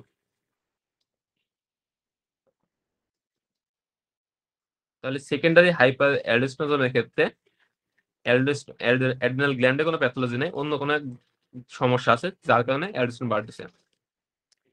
তাহলে সেকেন্ডারি হাইপার অ্যালডোস্টেরনের ক্ষেত্রে আমরা কি কি পাইতেছি? High renin, high aldosterone. Primary ক্ষেত্রে আমরা পেয়েছিলাম লো রেনিন, হাই অ্যালডোস্টেরন। এছাড়া আরো কিছু কারণে হাইপার অ্যালডোস্টেরন ফিসা পাওয়া যেতে পারে। যেমন আমরা বলছিলাম, যদি কোনো পেশেন্টের এক্সেসিভ কর্টিসল থাকে, এক্সেসিভ কর্টিসল, তাহলে সেগুলা মিনারেলোকর্টিকয়েড রিসেপ্টরকে অ্যাক্টিভেট করতে পারে। এছাড়া যদি কোনো পেশেন্টের 11 beta hydroxy steroid dehydrogenase 2 enzyme deficiency থাকে বা লিউকোরাইস খেয়ে থাকে, তাহলে এইসব ক্ষেত্রেও কর্টিসলটাকে ইনঅ্যাক্টিভেট করতে পারে না। এই এক্সেস কর্টিসল মিনারেলোকর্টিকয়েড রিসেপ্টরকে অ্যাক্টিভেট করতে পারে। তাহলে এইসব কন্ডিশনও মিনারেলোকর্টিকয়েড রিসেপ্টর বেশি বেশি অ্যাক্টিভেশন হবে। এপিথেলিয়াল সোডিয়াম চ্যানেলগুলো আছে সেগুলো বেশি বেশি অ্যাক্টিভেট হবে। তাহলে এই রিসেপ্টর এবং এই চ্যানেল যখন বেশি বেশি অ্যাক্টিভেট হবে, এ তখন কি করবে, অ্যালডোস্টেরন এবং রেনিন দুইটাকে ইনহিবিট করে রাখবে। তাহলে renin, aldosterone, epithelial sodium channel, এই যে পাথওয়েটা ছিল বা অ্যাক্সিসটা ছিল, এখন এখানে কি হচ্ছে, এপিথেলিয়াল সোডিয়াম চ্যানেল যেগুলো আছে সেগুলো বেশি বেশি অ্যাক্টিভেট হচ্ছে। কি কিভাবে? Due to excess cortisol, 11 beta hydroxysteroid dehydrogenase deficiency বা লিউকোরাইস বা এনজাইমের কোনো মিউটেশন, এগুলোর কারণে কর্টিসলটা বেশি বেশি এপিথেলিয়াল সোডিয়ামকে চ্যানেলকে অ্যাক্টিভেট করতেছে। এখন এটা যখন বেশি বেশি অ্যাক্টিভেট হবে, তখন কি করবে, অ্যালডোস্টেরনকে ইনহিবিট করে রাখবে ফিডব্যাকের মাধ্যমে, রেনিনকে ইনহিবিট করে রাখবে। তাহলে এই ক্ষেত্রে আমরা লো রেনিন পাবো, লো অ্যালডোস্টেরন পাবো। তাহলে আমরা এই 3 ধরনের হাইপার অ্যালডোস্টেরন পাইতে পারি। তাহলে প্রাইমারি হাইপার অ্যালডোস্টেরনে অ্যালডোস্টেরনটা বেশি থাকবে, রেনিনটা কম থাকবে। সেকেন্ডারিতে অ্যালডোস্টেরন বেশি, রেনিনও বেশি। আর ফাইনাল যেটা থাকতেছে এটাতে লো রেনিন, লো অ্যালডোস্টেরন। মানে এই এক্সাম্পলগুলো এখানে দেওয়া হয়েছে। With renin high and aldosterone high, secondary hyper aldosterone. Example কি কি? Inadequate renal perfusion like diabetic therapy, cardiac failure, liver failure, nephrotic syndrome and renal artery stenosis. আর রেয়ার কন্ডিশনে রেনিন সিক্রেটিং যদি কোনো টিউমার থাকে। আর প্রাইমারি হাইপার অ্যালডোস্টেরনিজম, এখানে pathology আছে অ্যাড্রেনাল গ্ল্যান্ডে। এক্সাম্পল আছে adrenal adenoma secreting aldosterone. Adrenal adenoma হলে এর একটা নাম আমরা বলি Conn syndrome. Idiopathic bilateral adrenal hyperplasia, আরেকটা রেয়ার কজ আছে গ্লুকোকর্টিকয়েড সাপ্রেসিবল হাইপার অ্যালডোস্টেরনিজম। তাহলে এই কন্ডিশনগুলোতে আমরা অ্যালডোস্টেরন বেশি পাবো, রেনিনটা কম পাবো। তারপর with renin low aldosterone low, মানে দুইটাই কম। এটা কখন পাবো? Non aldosterone dependent activation of mineralocorticoid pathway. তাহলে এখানে আসলে মিনারেলোকর্টিকয়েড যে পাথওয়ে আছে এটা অ্যাক্টিভেট হইতেছে ঠিকই, কিন্তু এটা অ্যালডোস্টেরন না, অন্য কারোর মাধ্যমে অ্যাক্টিভেট হইতেছে। কি কি হইতে পারে? Ectopic ACTH syndrome. তাহলে এই ক্ষেত্রে এক্সেসিভ কর্টিসল রিলিজ হয়। লিউকোরাইস মিসইউজ, এই ক্ষেত্রে এনজাইমটা ইনহিবিশন হয়ে যায়। 11 oxy corticosterone secreting adrenal tumour. আর একটা হচ্ছে congenital adrenal hyperplasia, 11 beta hydroxysteroid dehydrogenase 2 deficiency, এনজাইমগুলো ডেফিসিয়েন্সি। আরেকটা কি বললাম, এপিথেলিয়াল যে সোডিয়াম চ্যানেলগুলো থাকে সেগুলো যদি বেশি বেশি অ্যাক্টিভেশন হয়, এটা হয় কোথায়? এপিথেলিয়াল সোডিয়াম চ্যানেলে যদি কোনো মিউটেশন হয়, এটাকে বলা হয় লিডল সিনড্রোম। তাহলে লিডল সিনড্রোমের ক্ষেত্রে আমরা কি পাবো? হাইপারটেনশন পাবো, হাইপোক্যালেমিয়া পাইতে পারি, আর এর সাথে রেনিন এবং অ্যালডোস্টেরন দুইটাই লো পাবো। তাহলে রেনিন অ্যালডোস্টেরন লেভেল কেমন থাকতেছে, কোনটা বেশি কোনটা কম, এটার উপর ডিপেন্ড করে আমরা ডিফারেন্সিয়াল ডায়াগনোসিস গুলো আলাদা করতে পারি। তাহলে এই বক্সটা মুখস্থ থাকা লাগবে, অথবা যদি বুঝে পড়তে পারেন তাহলে আরো ভালো। তাহলে এটা দিয়ে সিনারিও আসে পরীক্ষায়। এবার আসি ফিওক্রোমোসাইটোমা। তাহলে এতক্ষণ আমরা যেগুলো ডিসকাস করলাম এগুলো সব ছিল অ্যাড্রেনাল কর্টেক্স রিলেটেড প্রবলেম। এখন আমরা আসছি অ্যাড্রেনাল মেডুলা রিলেটেড প্রবলেমে। তাহলে অ্যাড্রেনাল মেডুলা থেকে আমাদের রিলিজ হইতেছিল অ্যাড্রেনাল বা এপিনেফ্রিন আর নর অ্যাড্রেনালিন বা নর এপিনেফ্রিন, এগুলোকে একসাথে বলে ক্যাটেকোলামাইন। তাহলে ফিওক্রোমোসাইটোমা বা অ্যাড্রেনাল মেডুলা যে টিউমার, এটা মেইনলি হয় কোথায়? 80% হয় অ্যাড্রেনাল মেডুলাতে, আর বাকি 20% এটাকে বলে প্যারাগ্যাংলিওনোমা, এটা থাকে অন্যান্য যে সবগুলো সিম্প্যাথিক গ্যাংলিয়া আছে বডি, সেখানে যদি কোনো টিউমার হয়। ওই কারণে কিছু এমসিকিউ আসে এই টিউমারগুলো ক্যারেক্টারিস্টিক অনেক সময়। তাহলে এগুলো মেইনলি আছে বিনাইন টিউমার, তবে 15% ম্যালিগন্যান্ট হইতে পারে। আর 40% সাথে ইনহেরিটেড কিছু ডিসঅর্ডার অ্যাসিড থাকে। কোন কোন ডিসঅর্ডার অ্যাসিড থাকে এটা পরীক্ষার জন্য ইম্পর্টেন্ট। এটা হলে একটা হচ্ছে নিউরোফাইব্রোমাটোসিস, ভন হিপ্পোলিন্ডো সিনড্রোম, আর মেন 2A and 2B। তাহলে মেন 2A and 2B আমরা আগে কমপ্লেন করছিলাম মেডুলারি কার্সিনোমা অফ থাইরয়েড, আর এখন পাইলাম ফিওক্রোমোসাইটোমা। তাহলে মাল্টিপল এন্ডোক্রাইন নিউপ্লেশিয়া, এটা পরীক্ষার জন্য খুবই ইম্পর্টেন্ট। কোনটার কম্পোনেন্ট কি এটা একটু মুখস্থ করা লাগবে, আমরা লাস্ট ক্লাসে ডিসকাস করব। তাহলে অ্যাড্রেনালিন এবং নর অ্যাড্রেনালিন এরা আমরা জানি হচ্ছে বিপি বাড়ায়। তাহলে এই পেশেন্টগুলো অনেক সময় হাইপারটেনশনের কমপ্লিকেশনে পেশেন্ট প্রেজেন্ট করতে পারে অথবা হাইপারটেনশনে প্রেজেন্ট করতে পারে। তাহলে হাইপারটেনশনের কমপ্লিকেশন কি কি হইতে পারে? নিউরোলজিক্যাল মধ্যে স্ট্রোক হইতে পারে, কার্ডিয়াকের মধ্যে এমআই বা হার্ট ফেলার হইতে পারে, অপথলজিক এর মধ্যে রেটিনোপ্যাথি হইতে পারে, অথবা কোনো পেশেন্ট জাস্ট অ্যাক্সিলারেটেড ফেজ হাইপারটেনশনও প্রেজেন্ট করতে পারে। এছাড়া আরো কিছু ক্লিনিক্যাল ফিচারের একটা বক্স দেওয়া আছে, এটা ইম্পর্টেন্ট। তাহলে ফিউকোমাসাইটোমা পেশেন্টগুলা হাইপারটেনশন থাকে, অনেক সময় পেশেন্টগুলা পোস্টাল ড্রপ থাকতে পারে। তাহলে এখানে যখন পেশেন্টের এক্সেসিভ অ্যাড্রেনাল মেডুলা থেকে এক্সেসিভ অ্যাড্রেনাল এবং নর অ্যাড্রেনাল রিলিজ হয়, পেশেন্টগুলো ব্লাড প্রেশার অনেক বেশি থাকে। এই পেশেন্টগুলো ব্লাড প্রেশারকে কম্পেনসেট করার জন্য কিডনি অনেক সময় প্রেশার নেট্রিসিস করে, মানে পেশেন্ট এই কিডনির মাধ্যমে ফ্লুইডগুলো বের করে দেওয়ার চেষ্টা করে। এই সময় পেশেন্ট অনেক সময় পোস্টাল হাইপারটেনশন ডেভেলপ করতে পারে এবং পেশেন্টের ডিজিনেস হতে পারে। এছাড়া পেশেন্টের সিম্প্যাথেটিক ওভার অ্যাক্টিভিটি যে ফিচার, অন্যান্য ফিচারগুলো আছে সেগুলো আমরা পাবো। পালপিটেশন পাইতে পারি, পেশেন্টের সোয়েটিং থাকবে, হেডেক থাকবে, অ্যাংজাইটি থাকবে। এছাড়া পেশেন্টের জিআইটি সিনড্রোমস থাকতে পারে, যেমন অ্যাবডোমিনাল পেইন, ভমিটিং, কনস্টিপেশন। পেশেন্টের ওয়েট লস এবং হাইপারগ্লাইসেমিয়া থাকতে পারে। তাহলে এখানে যে ফিচারগুলো আছে বেশিরভাগ ফিচারই থাইরয়েড ফিচারের সাথে মিলানো যায়। Anxiety, palpitation, sweating, hypertension, weight loss সবগুলোই থাইরয়েড সাথে মিলে। পার্থক্য হচ্ছে ফিওক্রোমোসাইটোমা যে ফিচারগুলো পাবো এগুলো পাবো হচ্ছে প্যারক্সিসমাল, সবসময় থাকবে এমন না। আর থাইরয়েড হচ্ছে ফিচারগুলো থাকবে পারসিস্টেন্ট। আর একটা পার্থক্য হচ্ছে থাইরয়েড পেশেন্টগুলো ইউজুয়ালি প্রেজেন্ট করে হচ্ছে ডায়রিয়া নিয়ে, আর ফিওক্রোমোসাইটোমা পেশেন্টের প্রেজেন্টেশন থাকে কনস্টিপেশন। তাহলে এই ফিচারগুলো দেখে এবং সিমটমস গুলো পারসিস্টেন্ট নাকি হচ্ছে প্যারক্সিসমাল সিমটমস, এগুলো দেখে আমরা ডিফারেন্সিয়েট করতে পারবো থাইরয়েডটোক্সিকোসিস এবং ফিওক্রোমোসাইটোমার মধ্যে। ইনভেস্টিগেশন কনফার্মেটিভ ইনভেস্টিগেশন হচ্ছে প্লাজমা অথবা ইউরিনারি মেটানেফ্রিন এবং নন মেটানেফ্রিন দেখা। কিছু কিছু কন্ডিশন আমরা ফলস পজিটিভ রেজাল্ট পেতে পারি, যেমন স্ট্রেসফুল কন্ডিশন বা ভিগোরাস এক্সারসাইজ বা সিভিয়ার পেইনফুল কন্ডিশন, অথবা ট্রাইসাইক্লিক অ্যান্টিডিপ্রেসেন্ট, মানে যেগুলো আছে সিম্প্যাথেটিক অ্যাক্টিভিটির সাথে রিলেটেড। এই ধরনের কন্ডিশন গুলোতে আমরা ফলস রেজাল্ট পাইতে পারি। তাহলে কোনো পেশেন্টের অ্যাড্রিনাল গ্ল্যান্ড থেকে কেন বেশি বেশি এপিনেফ্রিন নরএপিনেফ্রিন সিক্রেশন হইতেছে, এটা দেখার জন্য আমরা অ্যাবডোমিনাল সিটি বা এমআরআই করতে পারি। ম্যানেজমেন্ট, তাহলে অ্যাড্রিনালিন এবং নর অ্যাড্রিনালিন আমরা যখন প্রথমে পড়ছিলাম তখন আমরা বলছিলাম এগুলো কি করে, মেইনলি আলফা রিসেপ্টরের উপর কাজ করে এবং ভ্যাসো কনস্ট্রিকশন করে। তাহলে দেখে তো ট্রিটমেন্ট অপশন কি হবে? Alpha blocker, non competitive alpha blocker, phenoxybenzamine, এটা হচ্ছে আমাদের ট্রিটমেন্ট অফ চয়েস বা মোস্ট ইউজফুল ড্রাগ। তাহলে এটা পরীক্ষায় সিঙ্গেল বেস্টের জন্য খুবই ইম্পর্টেন্ট। কোনো পেশেন্টের যদি আলফা ব্লকার দেওয়ার পরে সিভিয়ার টাইকাইডে থাকে সেক্ষেত্রে আমরা বিটা ব্লকার ইউজ করতে পারি। তবে কোনো পেশেন্টের ক্ষেত্রে আলফা ব্লকারের আগে বিটা ব্লকার দেওয়া যাবে না, বা শুধু বিটা ব্লকার দেওয়া যাবে না। এর কারণ কি?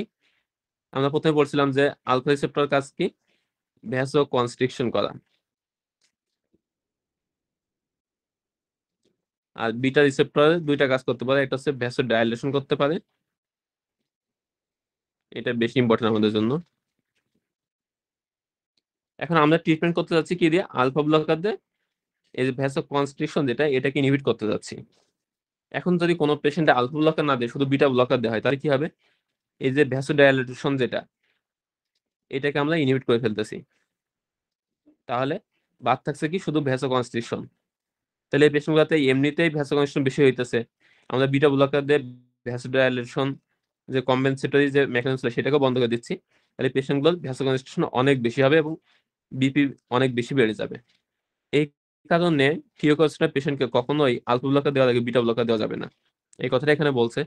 On no account should a beta blocker be given before an alpha blocker, as this may cause a paradoxical rise in blood pressure due to unopposed alpha mediated vasoconstriction.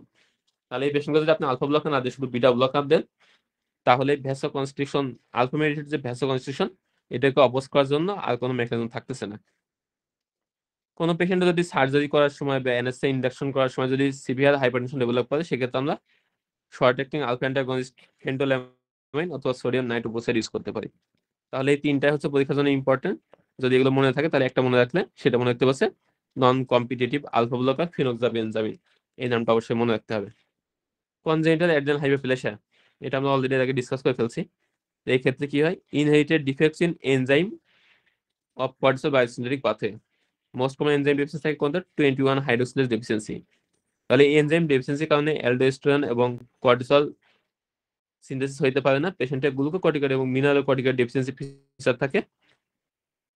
আর এখানে androgen সিনথেসিসটা বেশি হয়, so androgen excessive feature থাকে।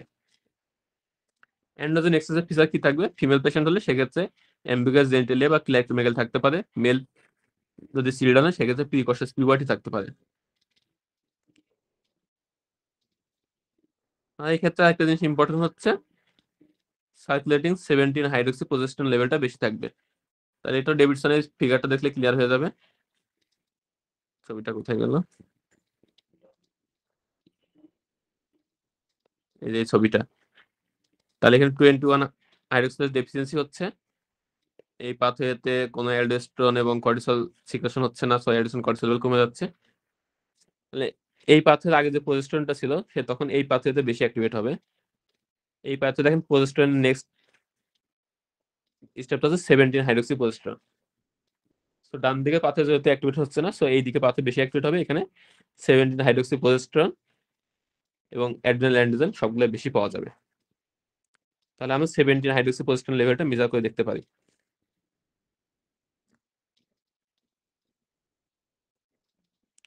এরপরে কিছু single based question দেওয়া আছে, এগুলো খুব সম্ভবত জ্ঞানকে কোশ্চেন। জ্ঞান থেকে মাঝে মাঝে ডিরেক্ট কোশ্চেন তুলে দেয়, এই কারণে কোশ্চেন গুলো দেওয়া হয়েছে। তাহলে which of the following hormone has the shortest plasma half life? Answer হচ্ছে নরএপিনেফ্রিন। তাহলে এপিনেফ্রিন এবং নরএপিনেফ্রিনের হাফ লাইফ খুবই শর্ট, এ কারণে এদের সিমটম যেগুলো পাওয়া যায় এই সিমটম গুলো থেকে প্যাক্সিমাল খুবই শর্ট ডিউরেশনের সিমটমস থাকে। Mole for mole which of the following has the greatest effect on sodium excretion? এই কোশ্চেন একটু অন্যরকম হয়ে গেল, এটা একটু দেখতে হবে তাহলে পরে আবার।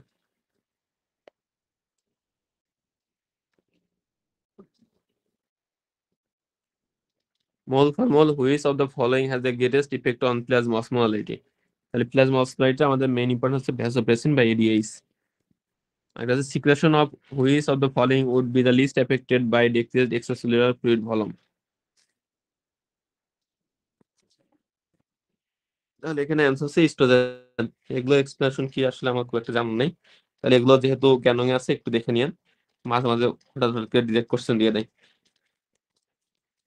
তাহলে এগুলো ছিল আজকে আমাদের ডিসকাশনের টপিকস। আজকে যেগুলো টপিকস ডিসকাস করা হয়েছে সবগুলাই পরীক্ষার জন্য খুব ইম্পর্টেন্ট। মোটামুটি যে কোনো পোস্ট গ্রাজুয়েশন পরীক্ষা দিতে গেলে এখান থেকে কোনো না কোনো সিনারি একটা পাবেনই। তাহলে কারো কোনো জিজ্ঞাসা থাকলে বলতে পারেন যদি কোনো কিছু না বুঝতে পারেন। আর প্রথমবার না বুঝলে আমরা ভিডিও আপলোড দিয়ে দেবো, এগুলো দুই একবার দেখলে আশা করি ক্লিয়ার হয়ে যাবে আইডিয়া। এরপরে কোনো কোশ্চেন থাকলে গ্রুপে বলতে পারেন অথবা এখনো বলতে পারেন। আর কারো কোনো কোশ্চেন না থাকলে ক্লাস এ পর্যন্ত শেষ করবো।